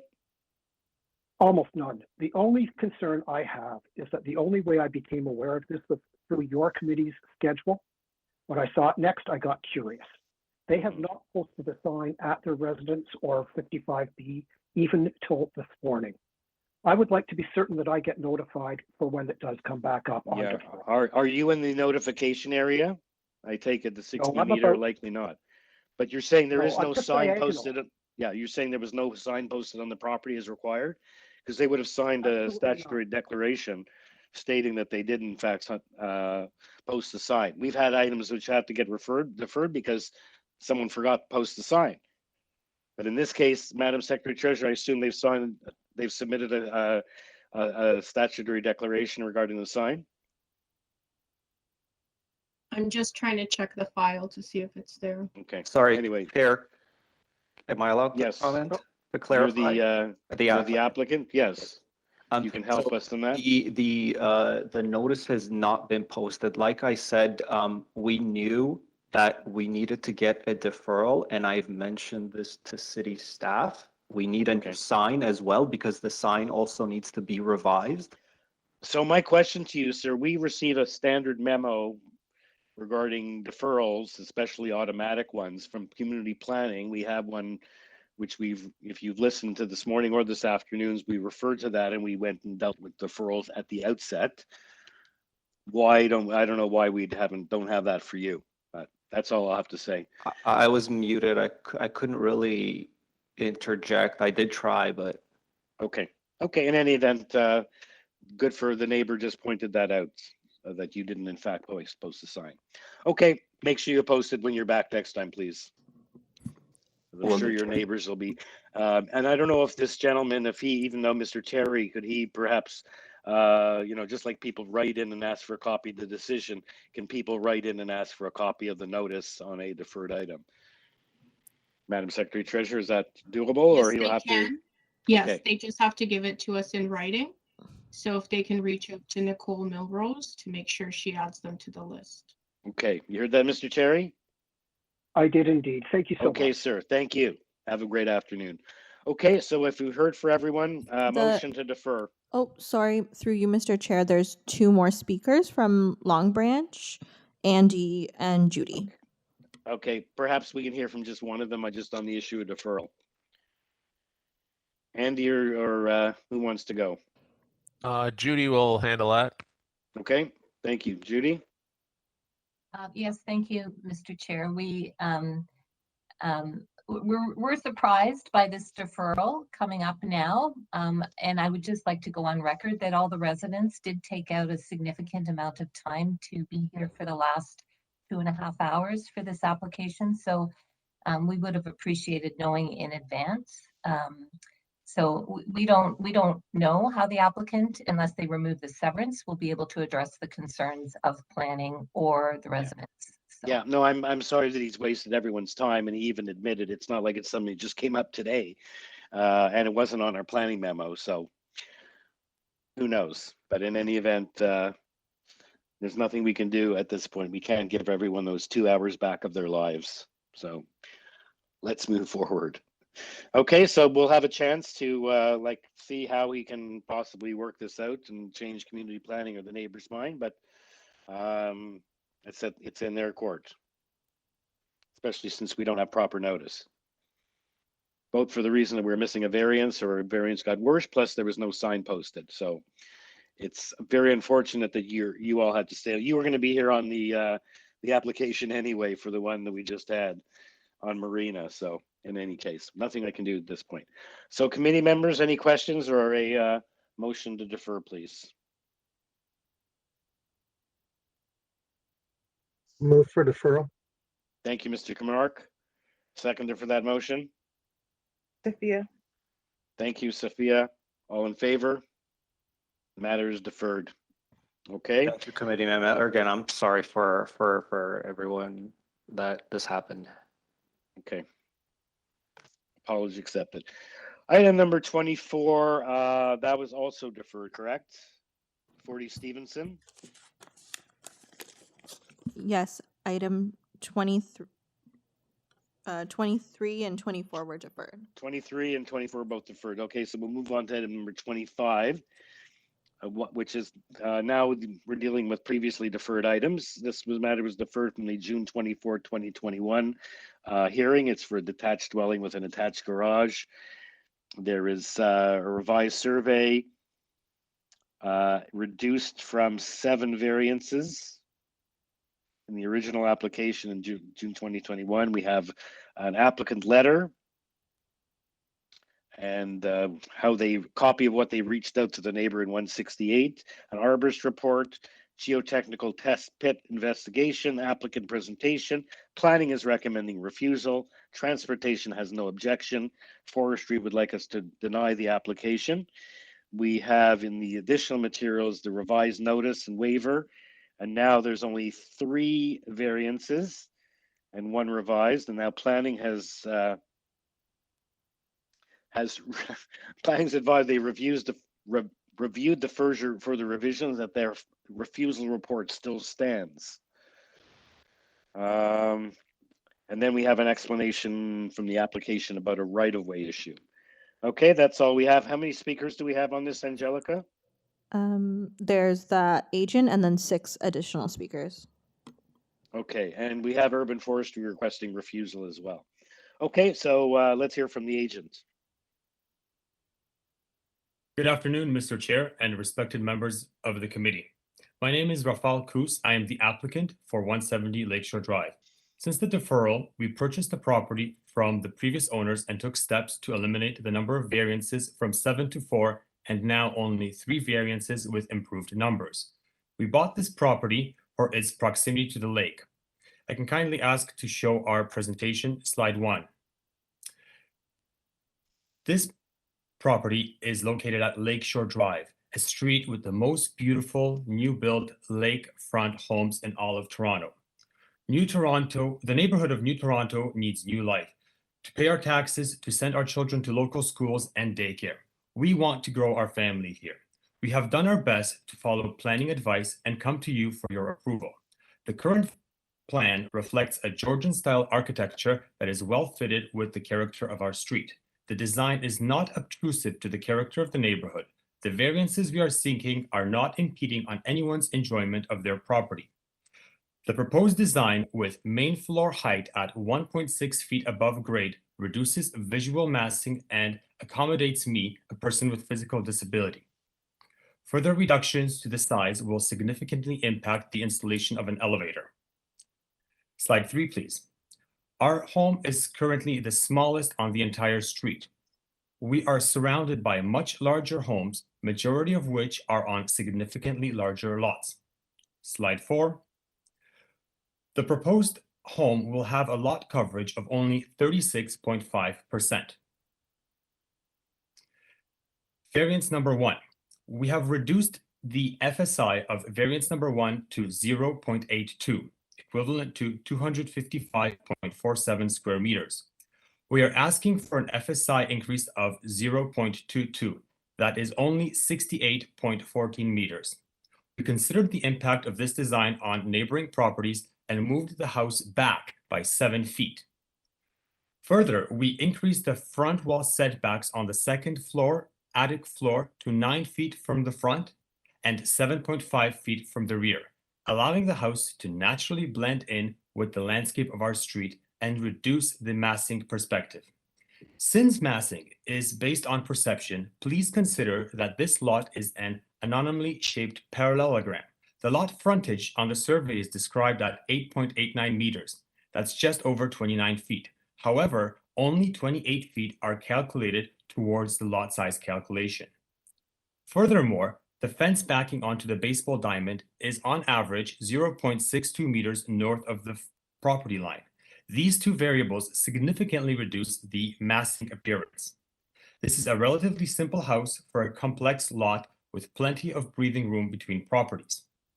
Appendix A compares approved homes with higher FSI variances and larger square footage.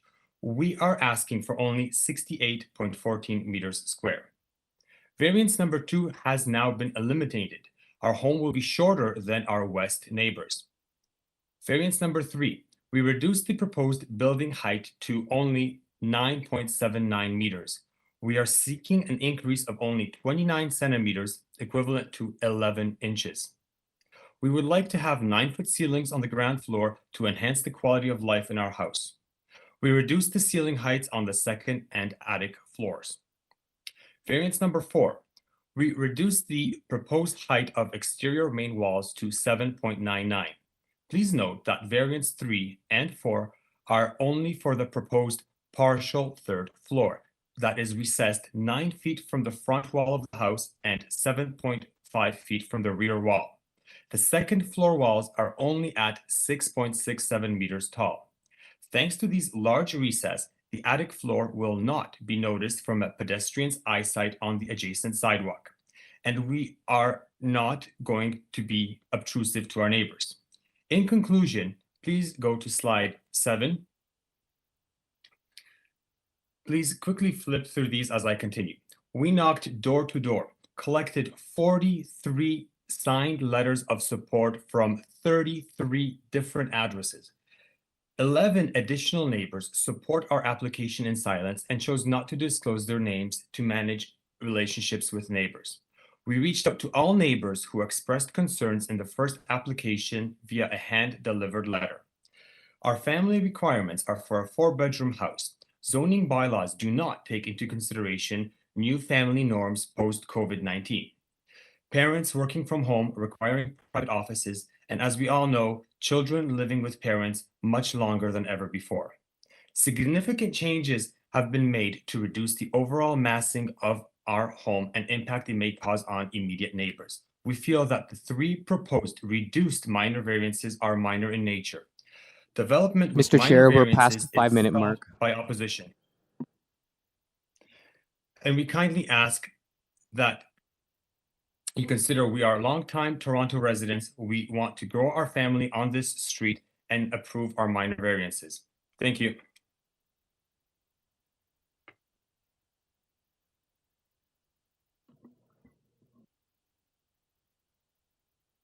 Sir, I can't hear you. Sorry about that. I was just saying, does anyone have any questions for the agent at this point before we hear from the neighbors? I do have one question. I just want to clarify what GFA is being sought, because the last document I saw for variance 1 was 0.83, and I believe the applicant mentioned 0.82. Can you just please clarify as to what it is that he's actually seeking? We are seeking 0.82. Okay, we have now up on the screen, that was the one in the additional materials that we received Oh, got yesterday. it. Yeah. Okay, thank you. This is the last, it was a very good point, because this is the third iteration. This is the one that just came up in the additional last minute stuff we got yesterday. Yeah, no, I They just didn't eliminated update the variance. Yeah. Got it. I didn't update my notes. Okay, thanks. Okay. And community planning, as I stated, still says their refusal report still stands notwithstanding these changes. Okay. Okay, so if no other questions for the applicant, let's hear from the neighbors. And then the agent will have a chance to respond at the end. The first speaker is Errol Saldana from 42 12th Street. Okay.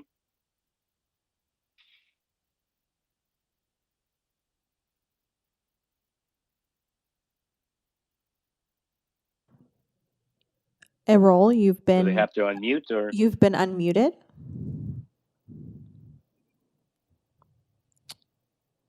If you're able to hear us, you should be able to speak now. You've been unmuted.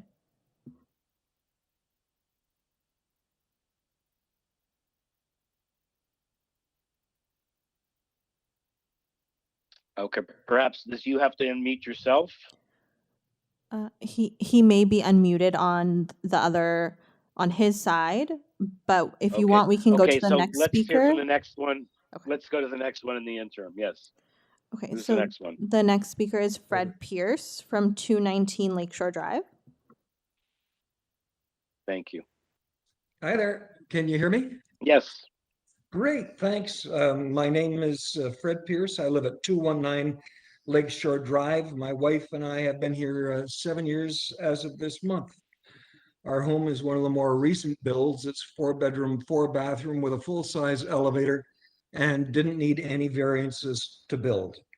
We moved here because of the desirability of the street, the tree canopy, the lake, the parks.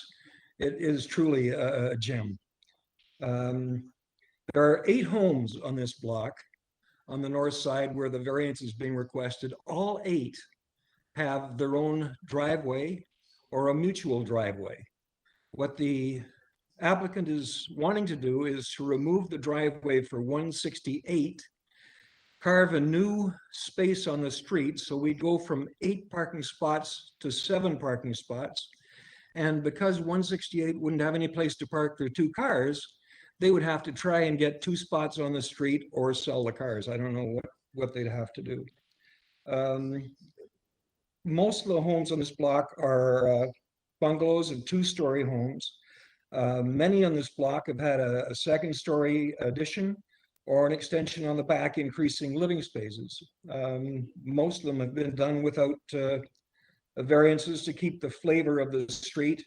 I should note as well that this part of Lakeshore is the Mark Goodman Trail and is enjoyed by thousands of people and kids daily. The applicant who acquired the property, I believe from his relatives last year, and I'm not sure why it was transferred, but that's the way it happened. The builder wants to build the first 3-story home with a full basement at a height of 9.79 meters. It's important to note that when the garage slab will be poured, it'll bring the height of the home to 9.99 meters, which would make it both the tallest and also the first 3-story home within 100 meters. The builder is requested to build a full basement at a depth of 9.1 inches or 2.77 meters, which will house a theater room to be built under the garage of the house. The depth and size of the basement, along with the footings of the basement, will be both below the water table in the area and lower than the neighbors on either side. Now, this home is near the lake and near what used to be called Jackson's Creek, which was virtually in the backyard. We have water issues and underground issues in this part of the city that could cause tremendous problems. The applicant mentioned his pictures of many homes in the neighborhood. The largest being 217 Lakeshore Drive, which has nothing under the garage and is not over the height. And it's about a 6,000 square foot home on a 100-foot lot, not a 28-foot lot. 178 Lakeshore Drive is a 2-story home with a basement at grade and no basement, again, perhaps due to the groundwater. 2 and 4 12th Street are both 2-story homes, not 3-story homes, and are within the bylaw. 163 Lakeshore Drive has an FSI of 0.6H, which by definition would be considered to be minor. This home is clearly going to be a big home on a little lot and not in keeping with the flavor of the street and the wishes of many of the neighbors. And we collectively hope the committee rejects the application. Thank you. Thank you, sir. Any questions for the speaker? If not, we'll move on to the next speaker. And perhaps, Angelica, if we can get the objection letters up on the board when we hear from the neighbors, or if they have submitted, rather than just looking at ourselves on the screen. Yes, I can do that. Be more helpful to have some letters up. Thanks so much. So who's the next speaker? The next speaker is Ian McEwen at 221 Lakeshore Drive. Thank you.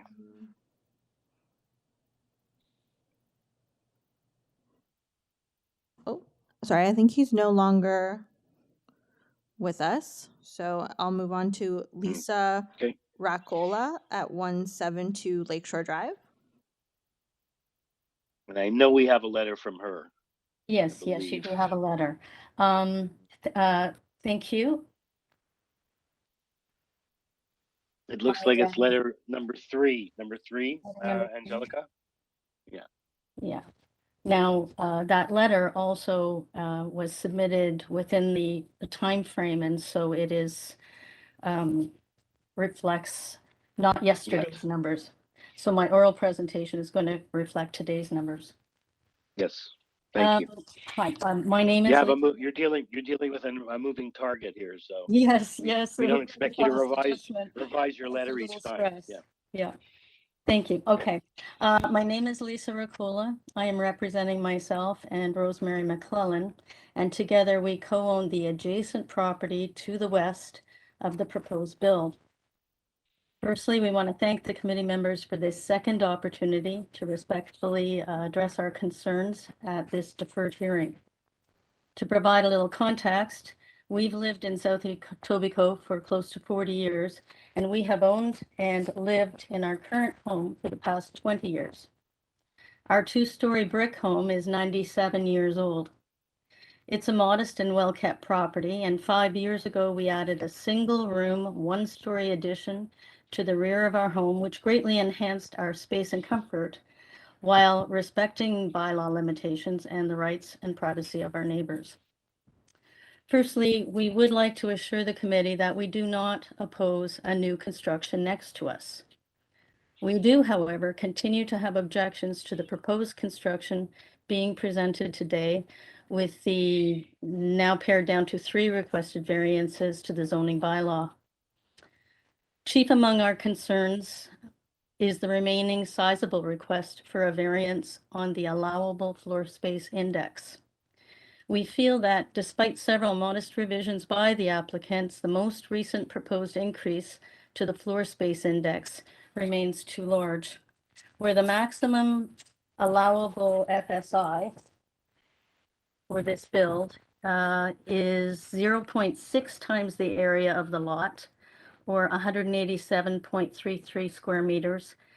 This most recent proposal still requests a variance of 0.82, the area of the lot, which is 255.47 square meters. To us, an increase over maximum allowable space of 36.37% as of yesterday's letter is still not minor in nature. In terms of the impact on the enjoyment of our property, the large mass of the proposed construction will overshadow our 1925 small two-story dwelling with its GFA of 144 meters squared. We foresee that given its oversize, the proposed building will impede our light and privacy and may negatively impact on other areas of concern. Regarding the other variances requested, okay, that's not an issue. The variance pertaining to the maximum building height of 9.5 meters, February 9th, it was revised to 9.79 meters. Which is a drop of 12 centimeters from the previous and still 29 centimeters, pardon me, over the allowable maximum. The variance pertaining to height of the side main walls is 7.99 meters, which is an unchanged request, where the allowable maximum height is 7. This is still close to a variance request of a full meter over the maximum allowable. So in summary, our size is our primary concern. And the following comments we believe are also related to how size impacts a few issues. Considering the necessary depth and breadth of excavation required to build foundations to support such a sizable load and to accommodate 9-foot basement ceilings, we're very concerned for the safety and the integrity of our foundations and our overall structure.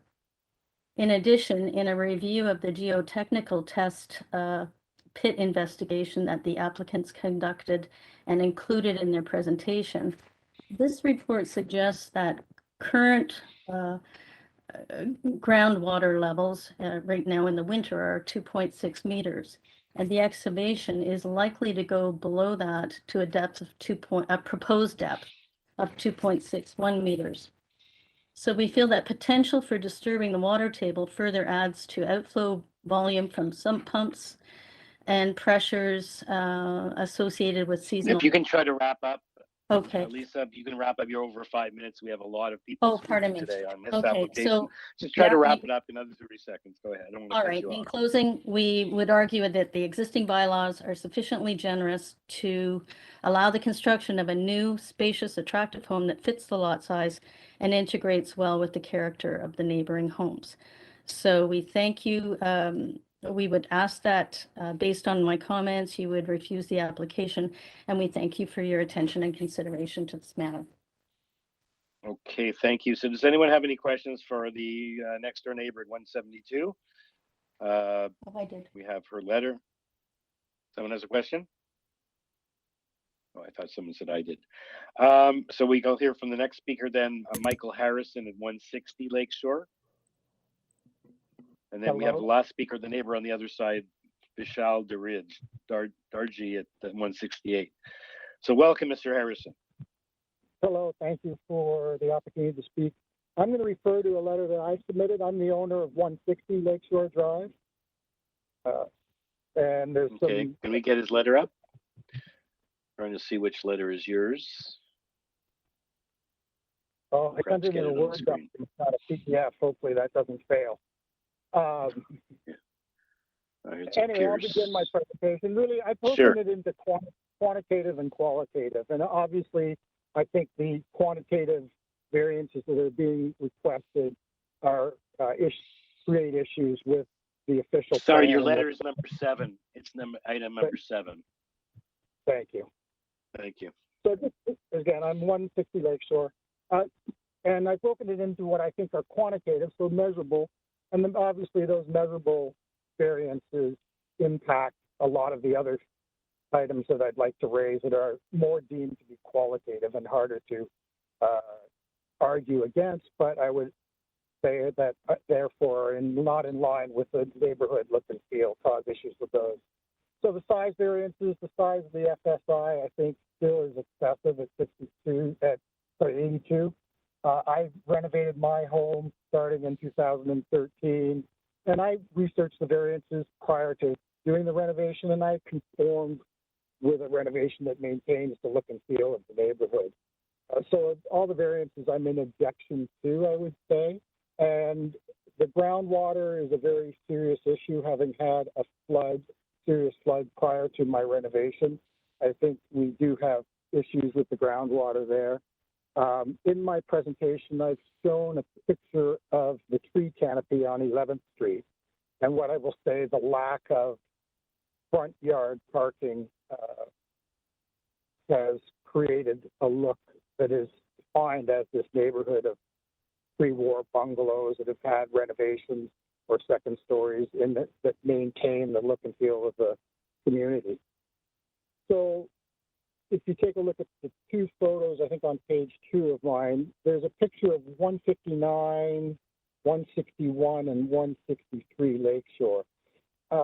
I know the transportation report said they have no issues with the permit application, but I'm concerned about things in neighborhoods as they start to evolve when one variance is allowed for front parking like this one, or these ones here, where sometimes you'll see 8 or 9 cars parked in front of it.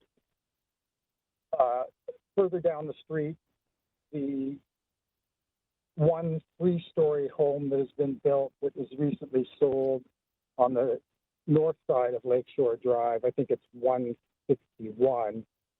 It really demonstrates the massing that can occur when something of this size is built beside houses that are in line with the look and feel of this pre-war bungalow neighborhood that is known to us and loved by us. So canopy, tree removal. I think that's it. So I'm asking for a rejection of the proposal based on, let's say, the variances, which I think are excessive, and then therefore the issues and impact it will have on the brand character, the feel of the neighborhood. Thanks. Okay, thank you. Thank you, Mr. Harrison. Any questions for Mr. Harrison? Otherwise, we'll move on to our last speaker, the next door neighbor at 168. Vishal Darji. Thank you. Just confirm you can hear me? Yep, loud and clear. Thank you. Thank you for giving me the opportunity to speak at this Committee of Adjustment meeting. My name is Vishal Darji and I live at 168 Lakeshore Drive. I'm the neighbor of the applicant and share a driveway with this property. My family and I have been living at this house since 2009 for over 12 years. I'd like to say upfront that we're not opposed to new construction. We're opposed to the oversized nature of the house being proposed. I'll keep my presentation as factual as possible and stick to the 4 tests of a minor variance. The first one is the variance minor in nature. The property is zoned as an R2, which allows a maximum floor space index of 0.6. The applicant is asking to build an oversized home with an FSI of 0.82, or that's what it was this week, which is 38% greater than the city bylaws. A minor variance would be something in the lines of about 10%. 38% or 40% increase would be considered major. Is the proposal desirable for the appropriate development of or use of land? The applicant is asking to build one of the first 3-story homes with a basement, which will be the full length of the house, including the garage. All in all, the house will be 3 stories above ground and 1 full story underground with a depth of at least 9 feet. This will be the tallest home and will have the largest FSI for such a home on Lakeshore Drive and within a 50-meter vicinity. It will stand out, and it will not match the local character or the shapes of the homes presented in the vicinity. Based on this information, it's not desirable or appropriate for the land. The next question is in regards to zoning and bylaws. The FSI is being requested once again at 0.82. The applicant is also requesting to build a home which is above the height bylaw of 9.5 meters. This house will become, as mentioned, the tallest single-family home on the north side of Lakeshore Drive between 11th Street and 13th Street. And this is within a 100-meter vicinity. The City of Toronto has established bylaws for a reason. These bylaws are to be followed. And when bylaws are not followed, when bylaws are not followed, there are consequences for the bylaws not to be followed. There's bylaws for building houses, speed limits on streets, and parking on streets. When you break the speed limit by, let's say, 40%, you're almost going 60 kilometers an hour in a school zone. So it's not a minor variant. You can't just ask for a minor variance to get around the rules. Speaking of the rules, the applicant is in receipt of a property standards order from Municipal Licensing and Standards for blocking safe passage of vehicles to a rear parking spot. This is bylaw section 23A of chapter 629 of the Municipal Code. The compliance date of this order was January 9th, 2022, which is about a month ago. Due to non-compliance of the Municipal Code, my two vehicles have been forced to be parked onto the street for over 5 months and have been collecting parking tickets. When there is significant snowfall or snow clearing efforts, I've been graciously allowed by my other neighbors on the street to park in their private driveways. I have my own driveway where I've been parking my cars for 12 years, and now I don't. My disabled wife has not been able to step into the family vehicle on our driveway and has had to find street parking, which could be a distance away due to a shortage of non-permit street parking. We only have 6 parking spots in front of the house or on this stretch of the street. We're unable to enjoy the simple things such as washing the car in our driveway or even enjoy the private our back area.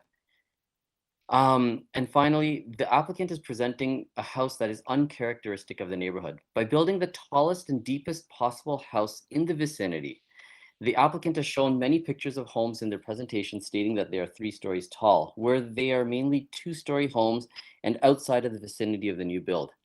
So, finally, I haven't received much verbal or written notification from my neighbor in regards to how they will do construction and leave the driveway or access to the parking pads free, as there is a right of way. There will be construction, material, fencing, and machinery being used, and there's been no verbal or written communication in regards to potential damage which may occur, or even the cost or plans for the driveway which will be torn up. We are generally a private family and respect the privacy of others. The applicant plans to build this 3-story home with a rear balcony which will tower my home. In the drawings of the home you'll find on page A14 of the house plans, you'll find that the applicants will have windows on the east side of the house which will go from the ground level all the way to the 3rd floor. These windows are facing directly onto my deck and backyard. Additionally, there's a balcony which will be overlooking my yard from the 3rd story of the home. No privacy walls have been drawn into the plan for any of these windows or balconies. As mentioned at the beginning of my presentation, my family and I are not in objection with any new construction. We believe that there is a need for new housing, though we believe that new housing should follow the bylaws and the zoning rules related to the land in which the house will be built. In this case, the house is too big, too tall, and out of place in the character of the neighborhood and does not meet the 4 tests of a minor variance. City planning report. Please wrap up, sir. You're over the limit. Okay. City And planning is it's also been a long day. trust me, I've been listening Yeah. to. City planning is also. You're at most directed at doing a great job. And also, there's nobody to represent the petition, but there was a petition signed by several neighbors in the neighborhood. Thank you. Yeah, we have that petition. Thank you, sir, and thank you for enumerating that. So there is an order to comply. I don't think we had I didn't see a copy of that. Just they kept making tiny little twiggings, but we weren't aware of an order to comply. That doesn't really deal with we look at planning issues, but still, it's not very indicative of coming to here with clean hands, aside from everything else that's going on. Okay, let's go back then to the owner Through you, for his Mr. rebuttal. Through And you, please- Mr. Chair, there's one neighbor we were unable to contact, and then there's the one neighbor from the beginning, Errol, that we have, but I'm not sure if they can hear us. So I've unmuted them again. Okay, so let's try again for 42 12th Street, Errol Saldana. You've been unmuted if you can hear We have us. a letter. You can Okay. speak I now. don't know if we have a letter from that neighbor. I'm not sure. Errol?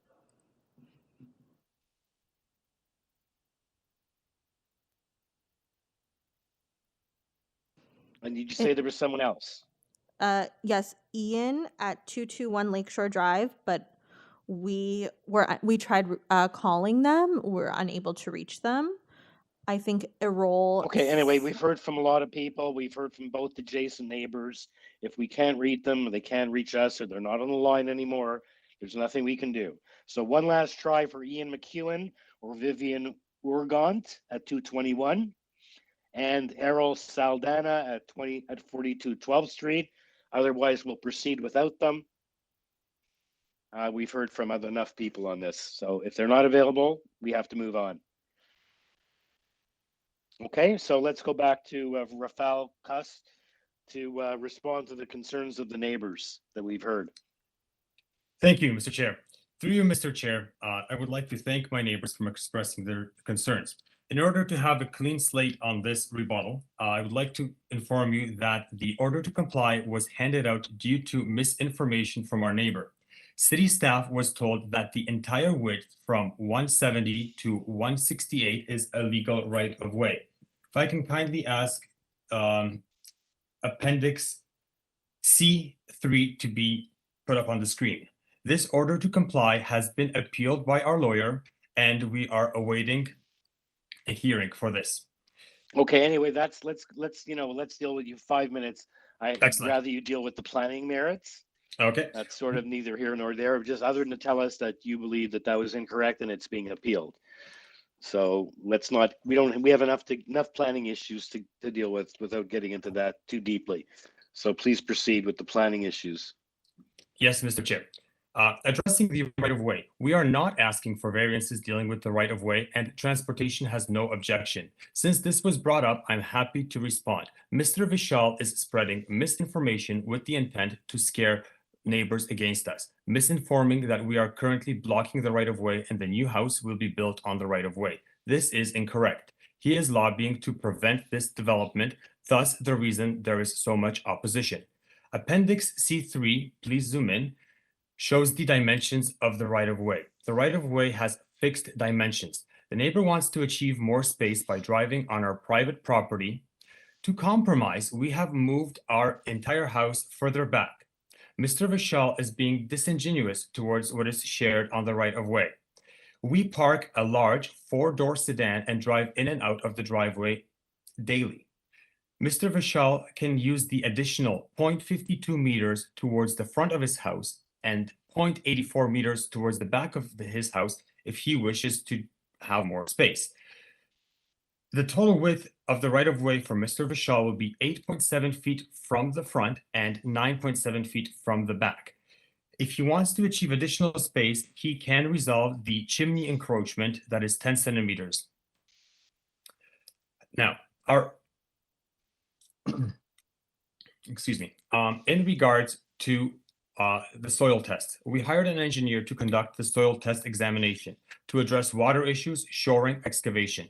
The report confirms that the new dwelling will not affect groundwater. We are not increasing the water input into the soil. We are simply removing an existing house and building a house with a slightly larger footprint. Neighboring homes will not be affected by groundwater as a consequence of the build.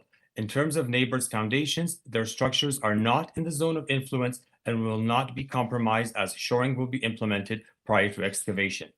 Stormwater from downspouts and sump pumps will be considered as a natural resource and will be retained on site.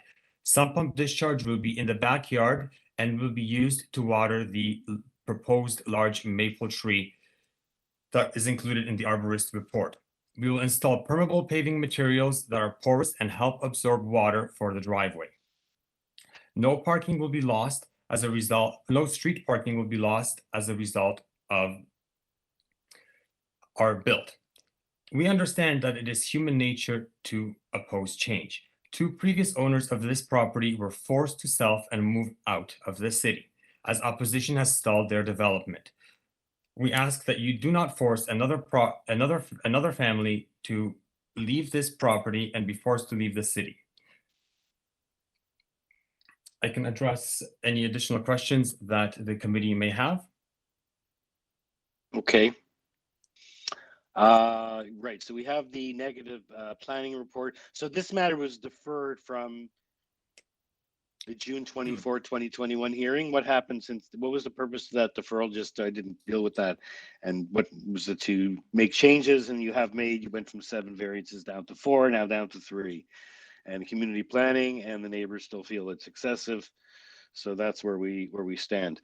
Committee members, any questions for any of the parties involved here today, or is someone ready to weigh in with a motion? Just a quick question on the proposed parking. There's a parking pad going in place next to the right-of-way. Are you not increasing the curb cut from the existing? Sir, the curb cut will be less than 2.5 feet. What is it now? So right now, if we can please go to page Appendix D on our presentation. So we just passed it. Right, great, thank you. So City of Toronto has installed a new no parking sign in October of 21, and this sign is in front of house number 172. Currently, 2 vehicles are permitted to be parked between 172 and 170 Lakeshore Drive. If we increase the curb cut by 2.5 feet, there will not be any loss in parking. Okay, thank you. Mr. Chair, can we get the applicant to go over the revisions, because the additional materials don't even have the most recent updates, so. Isn't it the one that came with the extra package yesterday? We took it down one more. No, there's another one after that. No. The one I have still says 0.83. Yeah. There's an additional materials too, if that's the one he was referring to, was 0.82. Yeah, so the plans the committee members have are dated February 7th. It looks like there's another set dated February 9th. So if the applicant can just state those for the record right now. Yes, for the record, on February the 7th, we submitted new plans and we submitted a zoning waiver. This zoning waiver, we wanted to be very safe with the FSI request. We resubmitted this for zoning review, and zoning review came back on the 9th, confirming that the floor space index is at 0.82 and meets 255.47 meters square. So you went down from 0.85 to 0.82, or you did? Yes. It came down in two different parts. It took you 2 iterations to get there. Yes. All I'm saying is you have an application that's deferred from last June 24th, and at the last minute, 6 days before, you're still making changes and making little twigs. The planning, everyone's very busy, and that's where you run into mistakes. If it was me, I'd have a hard cutoff and you wouldn't be able to make these changes because it just confuses things even further. So is that what's before us on the screen right now? That's what the latest and final iteration is? Through you, Mr. Chair, yes, what is in front of you is correct. Okay. The only reason for this additional revision is that we were under the impression that planning is in support. And on the 4th of February, we found out through a letter from planning that they are not in support of the application. I see. And we tried to reapproach them and see how we can further negotiate with them. They asked us to reduce the number of variances. They mentioned that the length of the building. Okay, let's not go over it again, but whatever it is, it is. So now we know what's before us. Someone ready to make a motion?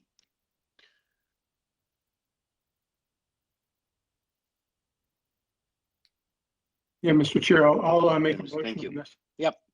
Just a couple of comments. Firstly, once again, as has been the case in a couple of previous applications, we have to look at what's proposed relative to what is permitted as of right. And when I look at the 3 variances requested here, I think it's notable that there are no yard variances being requested. The building is being built within the approved building envelope.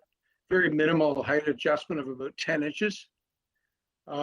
Yes, numerically, the FSI looks extreme. I think that's been the observation from some of the people that have spoken today. However, in my opinion, FSI really only creates an impact if it requires adjustments to yards and height. And as I said, this proposal has a minimal height adjustment and no yard adjustment. So I'm confident that it meets the 4 tests, and I move approval subject to urban forestry condition 1. Thank you, Mr. Taylor. Do you have a seconder for that? Ms. McCluskey, thank you. All in favor? Okay, opposed? I'm opposed with Ms. Reddick, so the motion carries 3-2. The application is approved. Okay, Thank you and very it is much. now, thank you to the neighbors, thank you applicant. It's now 3:55. I'm going to propose a 10-minute break till like 5 after, if that's sufficient, to do the last 3 applications. So we've been at this since 1:30, so I think it's the appropriate time at 4 o'clock, 2.5 hours in. Okay, we'll see everyone back here in 10 minutes. I got to recharge my computer some way. Stop video.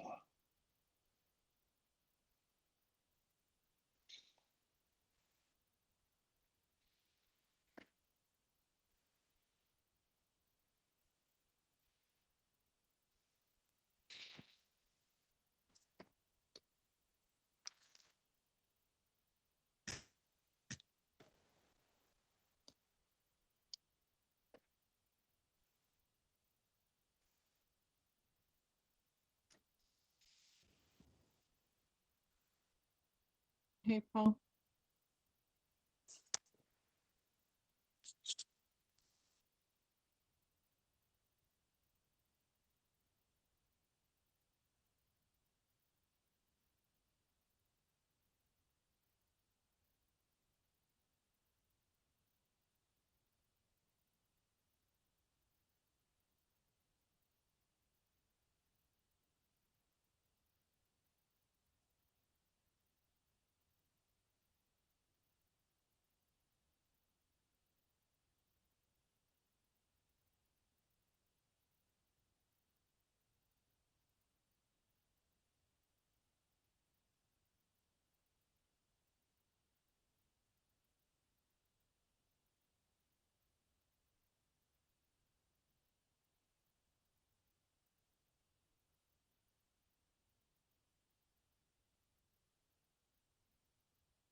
having a problem with my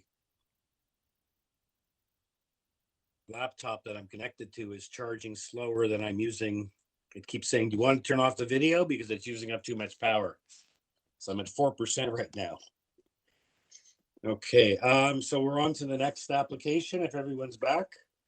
Item number 26, 174 Dunraven Drive. It's an application to construct a detached garage in the rear yard. This matter was deferred from the January 13, 2022 hearing. We have revised plans.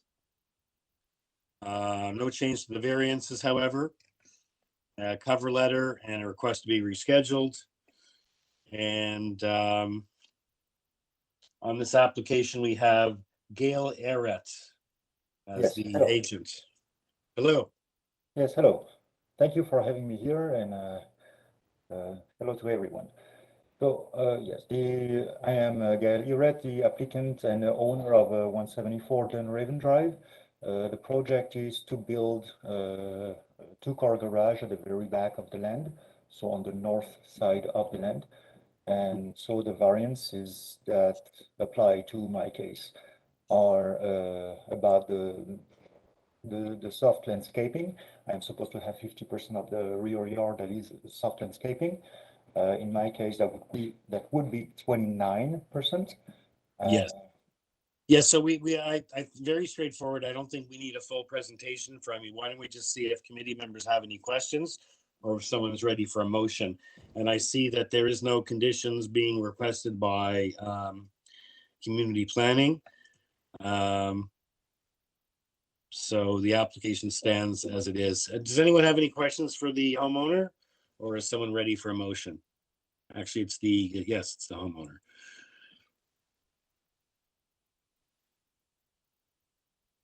Hello?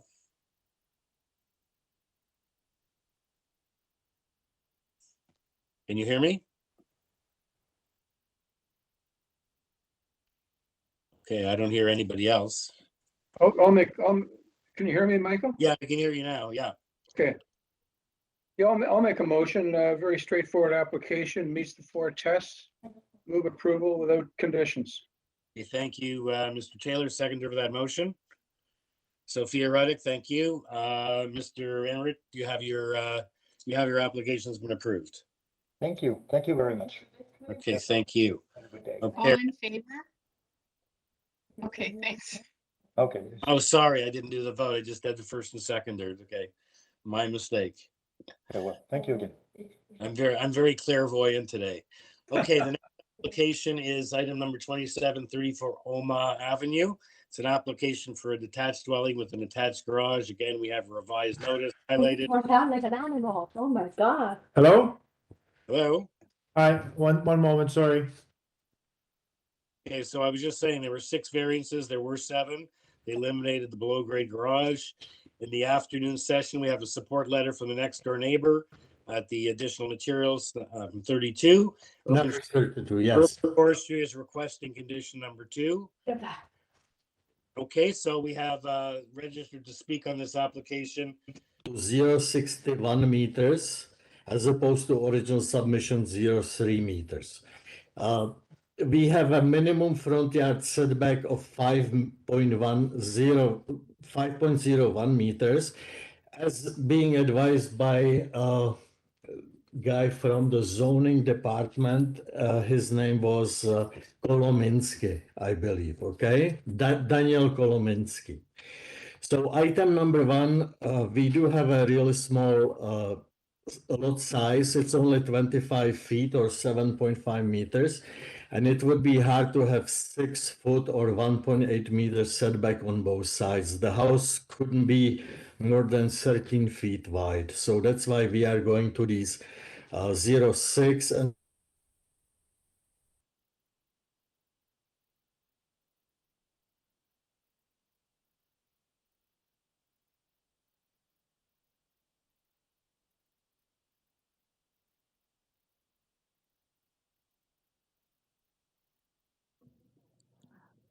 Sorry, I'm not sure if we lost the room. We lost the room.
Are we waiting here because we don't have Angelica and Paul? Because we have you, we have the applicant. Are we on Okay, YouTube? the clock is back on, so I think we're okay. We're back, yeah. Okay, so we were just in the middle of getting ready for a motion. Yes. On the amended application. Okay, can I go forward then? Yeah. Okay, so, yeah, I find the application to be reasonable, meeting the 4 tests. I would therefore like to move approval, the revised application as revised, with the forestry condition number 2. Thank you, Mr. Merrick. Is anyone here prepared to second that? Mr. McCloskey, thank you. All in favor? Unanimous approval. Thank you, sir. Thank you very much, and forestry is working on the report, so it's coming. Thank you very much. Condition. Thank you. Okay, our last application of the afternoon is item number 28, which was an application deferred from November 30th, 2021. 8 Plumstead Avenue. It's for detached dwelling with an attached garage. We have revised plans. We have 6 variances, arborist report. We have a presentation. Planning is asking as a condition of approval that it be built substantially in accordance with the site plan and elevation drawings regarding the front yard setback.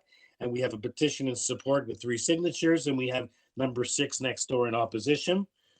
We have registered to speak Marco Vieira, agent for the applicant, as well as the neighbors at 6 Plumstead who wrote in, and the neighbor at 33 Twyford Road. So first up is Marco Vieira. Welcome, Mr. Vieira. Thank you for having me. Good afternoon, Mr. Chair, members of the committee. I'm at 257 Dunraven Drive, and it's Marco Vieira here as the agent and the designer for this application. Okay. So I'm going to briefly outline the changes that we've made, go brief presentation, and then I can answer any questions you may have.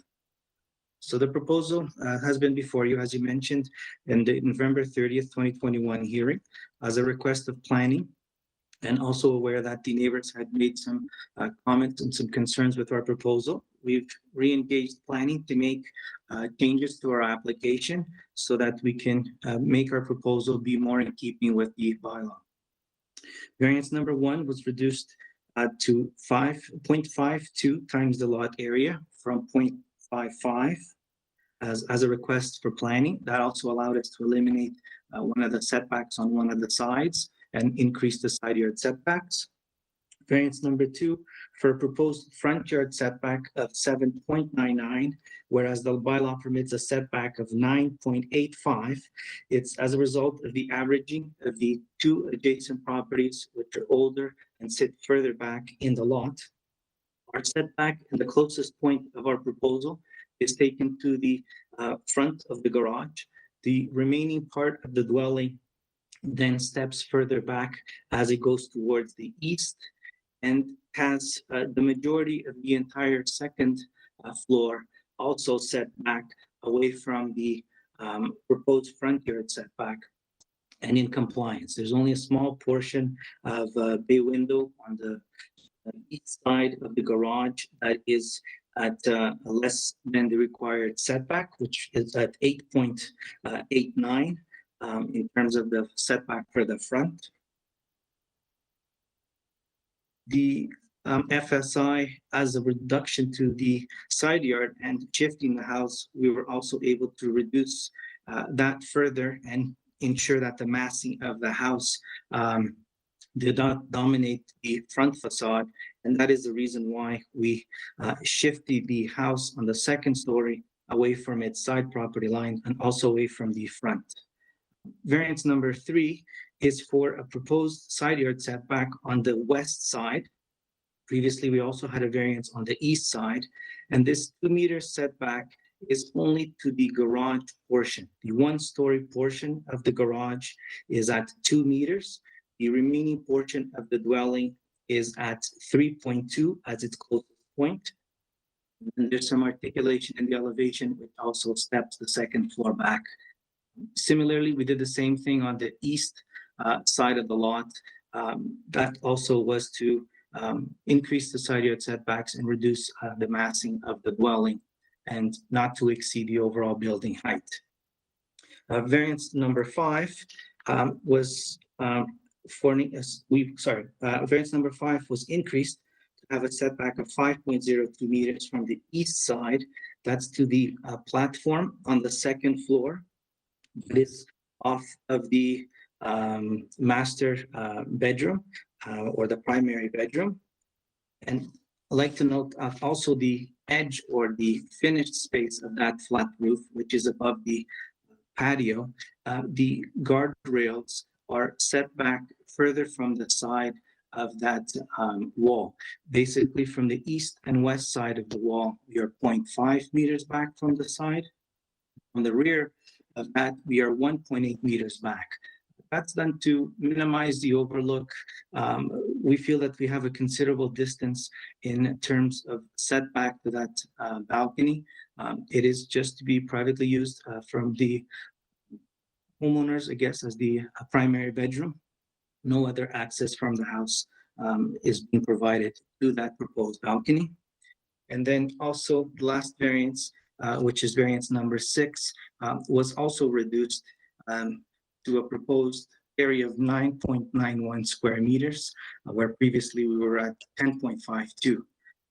And again, this was to minimize the side, allowed us to step it further back from the east and west walls so that privacy can be maintained and the overlook be minimized. Right to the east side of the proposed balcony, there's a large tree. Also to the north of the covered patio, there's a tree which we are keeping and working with forestry in order to protect and maintain those large trees, which will give us an existing large canopy and added privacy to the balcony. We've submitted a presentation in which we included a site plan outlining in red the proposed second floor. This was also done Please, as a- over 5 minutes. Marco, can you please wrap up? Thank Okay, you. I'll just wrap up. Just in that presentation, I just provided materials to reiterate our proposal and show that it steps away from the property line. Also provided a list of houses in the immediate area with similar GFAs where the percentage ranges from 45% to 53, 54%, depending on the lot area, to show that our house isn't overly large in comparison to the adjacent houses in the neighborhood. We believe that the changes we've made are in keeping with the bylaw. We believe that the variances are minor in nature, and we ask the committee to approve the application as presented. Hello? Yes. Okay, so thank you for that presentation, Mr. Vieira. Does anyone have any questions for Mr. Vieira before we move on to hear from the two neighbors? No? Okay, so the first neighbor is Mr. and Mrs.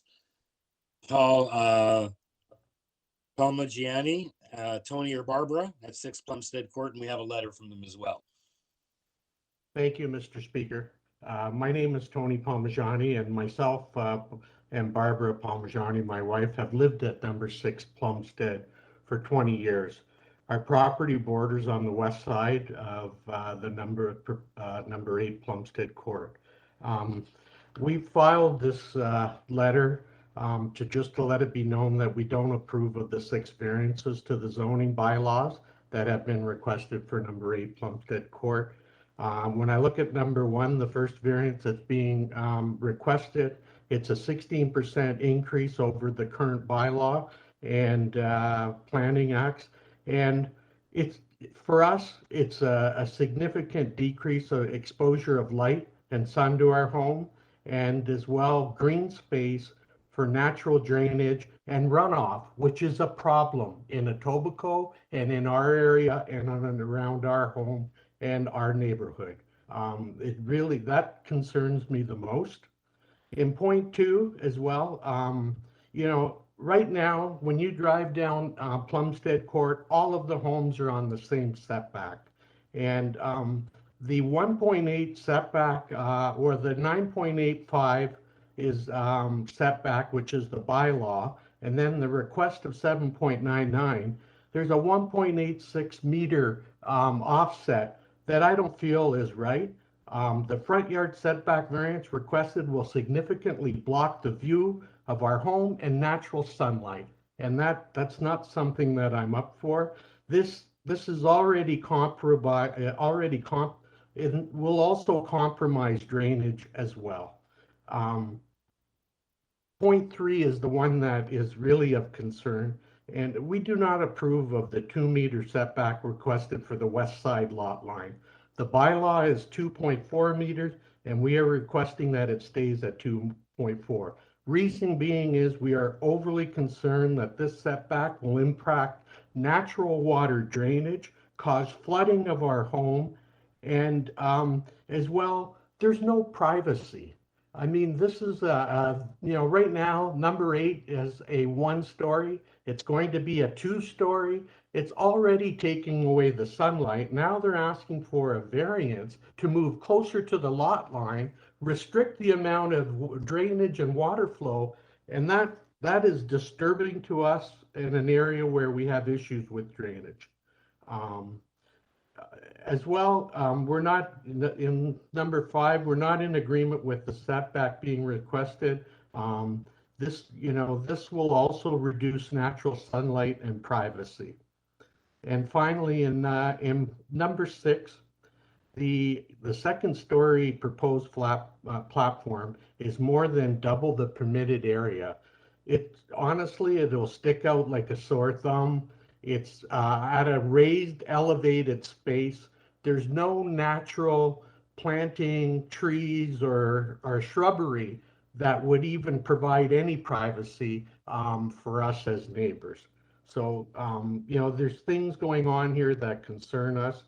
I just want it to be known that I'm not in objection of a new construction home, but we ask that they respect the bylaws of the zoning rule. We want to maintain our privacy. I don't want any continued issues with the drainage problems, and the reduction in sunlight and the view and exposure that our home shouldn't be compromised. When we moved into this neighborhood, this is what we saw and fell in love with, and I don't want that changed.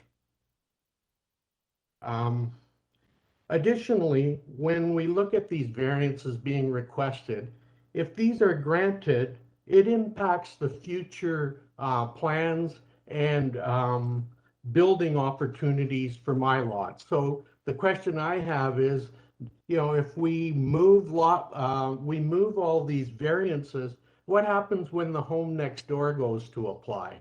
Obviously, space has been compromised and things change. It just concerns me that the bylaws are there for a reason. I feel we should stick with them, and certainly I've built a case here for why we are concerned at number 6. As I said, we're not in objection for new construction. Is just stay within the confines of the bylaws and the zoning. Okay, anyone have any questions for the neighbor at number 6? So, sir, do you know the west side setback is on your side? Yes, it is. And they're going from 2.4 meters required to 2 meters, correct? So it's yes, a little under half a meter, like about a foot and a half. Right. Does your lot provide the full setback? Do you know? Yes, it's on the original setback. Yes. Right. And your house is what, a 1-story or? It's a 1-story bungalow. The other thing too is that they're looking for the eaves troughs to come over again. And as I said, it's a 2-story structure now that they're putting up with the eave trough and then the easement that are the what they're looking to do there. There'll be no sunlight, no natural light at all on that west side. Okay, sir. Anyone else have any questions for Mr. Palmaggiani? If not, we'll move over to the other neighbor, Michael Gould.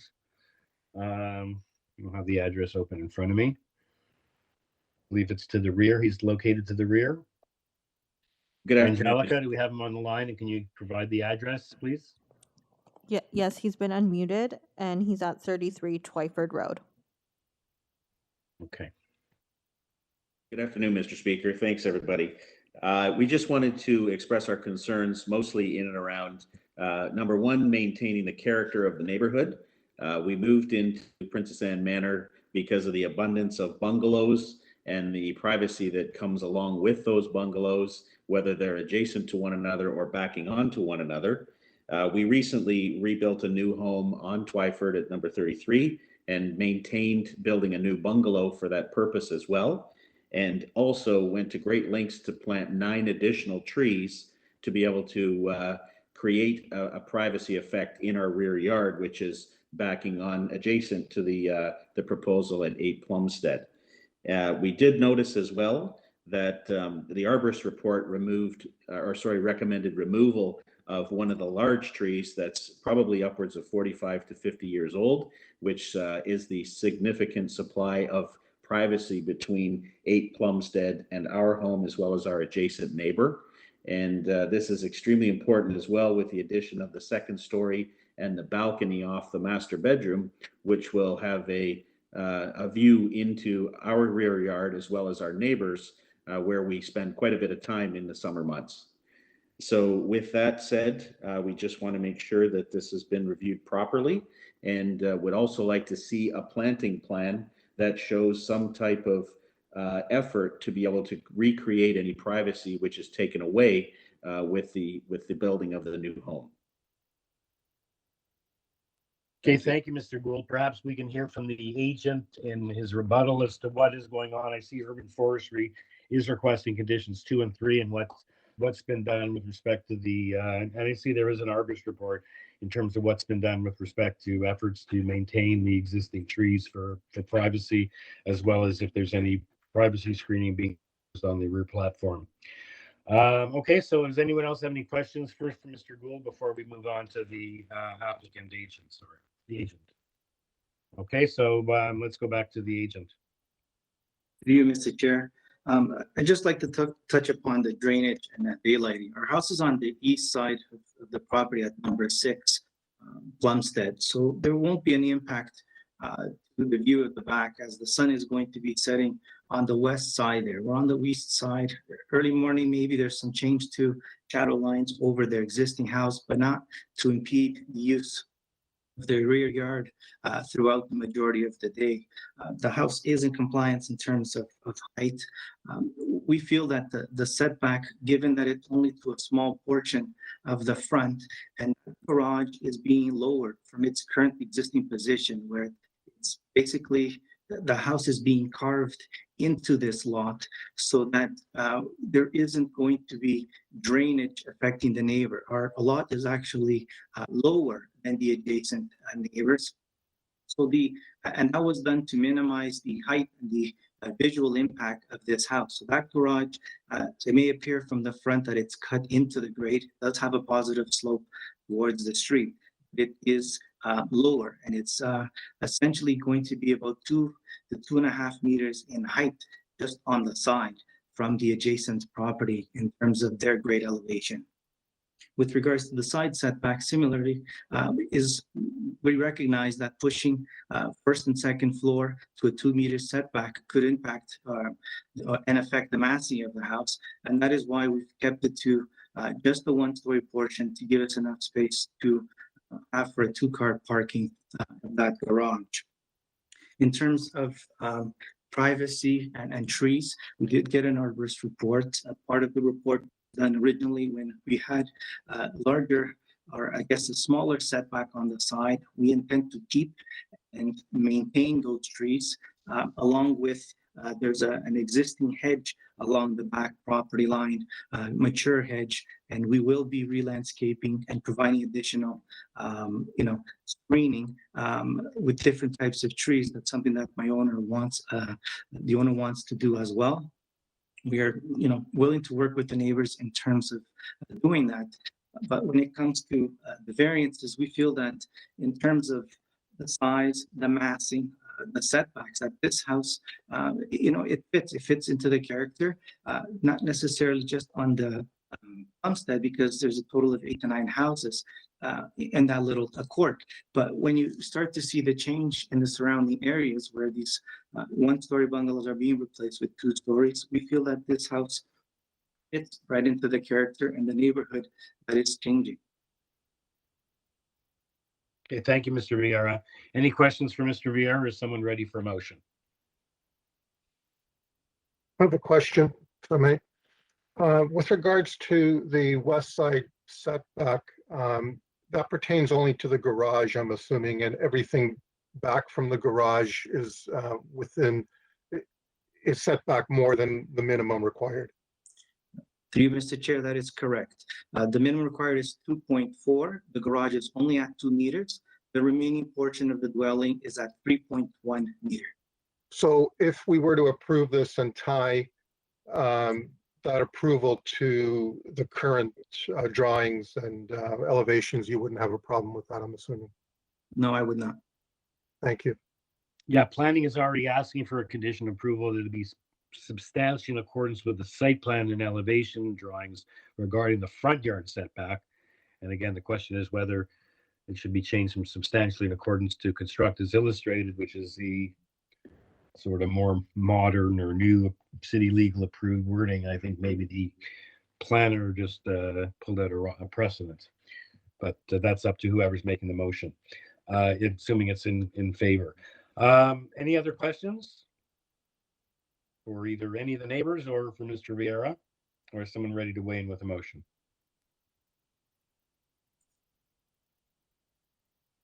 Well, I've started, so I'll continue if no one has any questions. Okay. I believe it does meet the 4 tests, and I would like to move approval. I would like to put some conditions down. In addition to, well, let's start with forestry condition 2 and forestry condition 3. Also, with regards to tying it to the elevations and drawings of November 18th, both as to the way they relate to the front yard setback and to the side yard setbacks being requested. Okay. Okay, that's your motion. We have a seconder for Mr. Morik's motion. Mr. Taylor, all in favor? I don't see Ms. Ruddick. Is she in favor other than it's unanimous? Yes, I'm in favor. Okay, so unanimous approval. Thank you, Mr. Vieira. Thank you, neighbors. Thank you, Mr. Chair. And we are now, I need a motion to adjourn. It's now 4:36, and we appear to be done for the day. Thank you to everyone for another exciting day at Committee of Adjustment. Thanks, everybody. Okay, we'll see you next time. Thank you, Barb. Thank you, most importantly, to Angelica and to the guys behind the scenes, Adam and Paul. I don't know who's there today. Thank you. Thank you. Thank you, members. Okay, good night. Good night.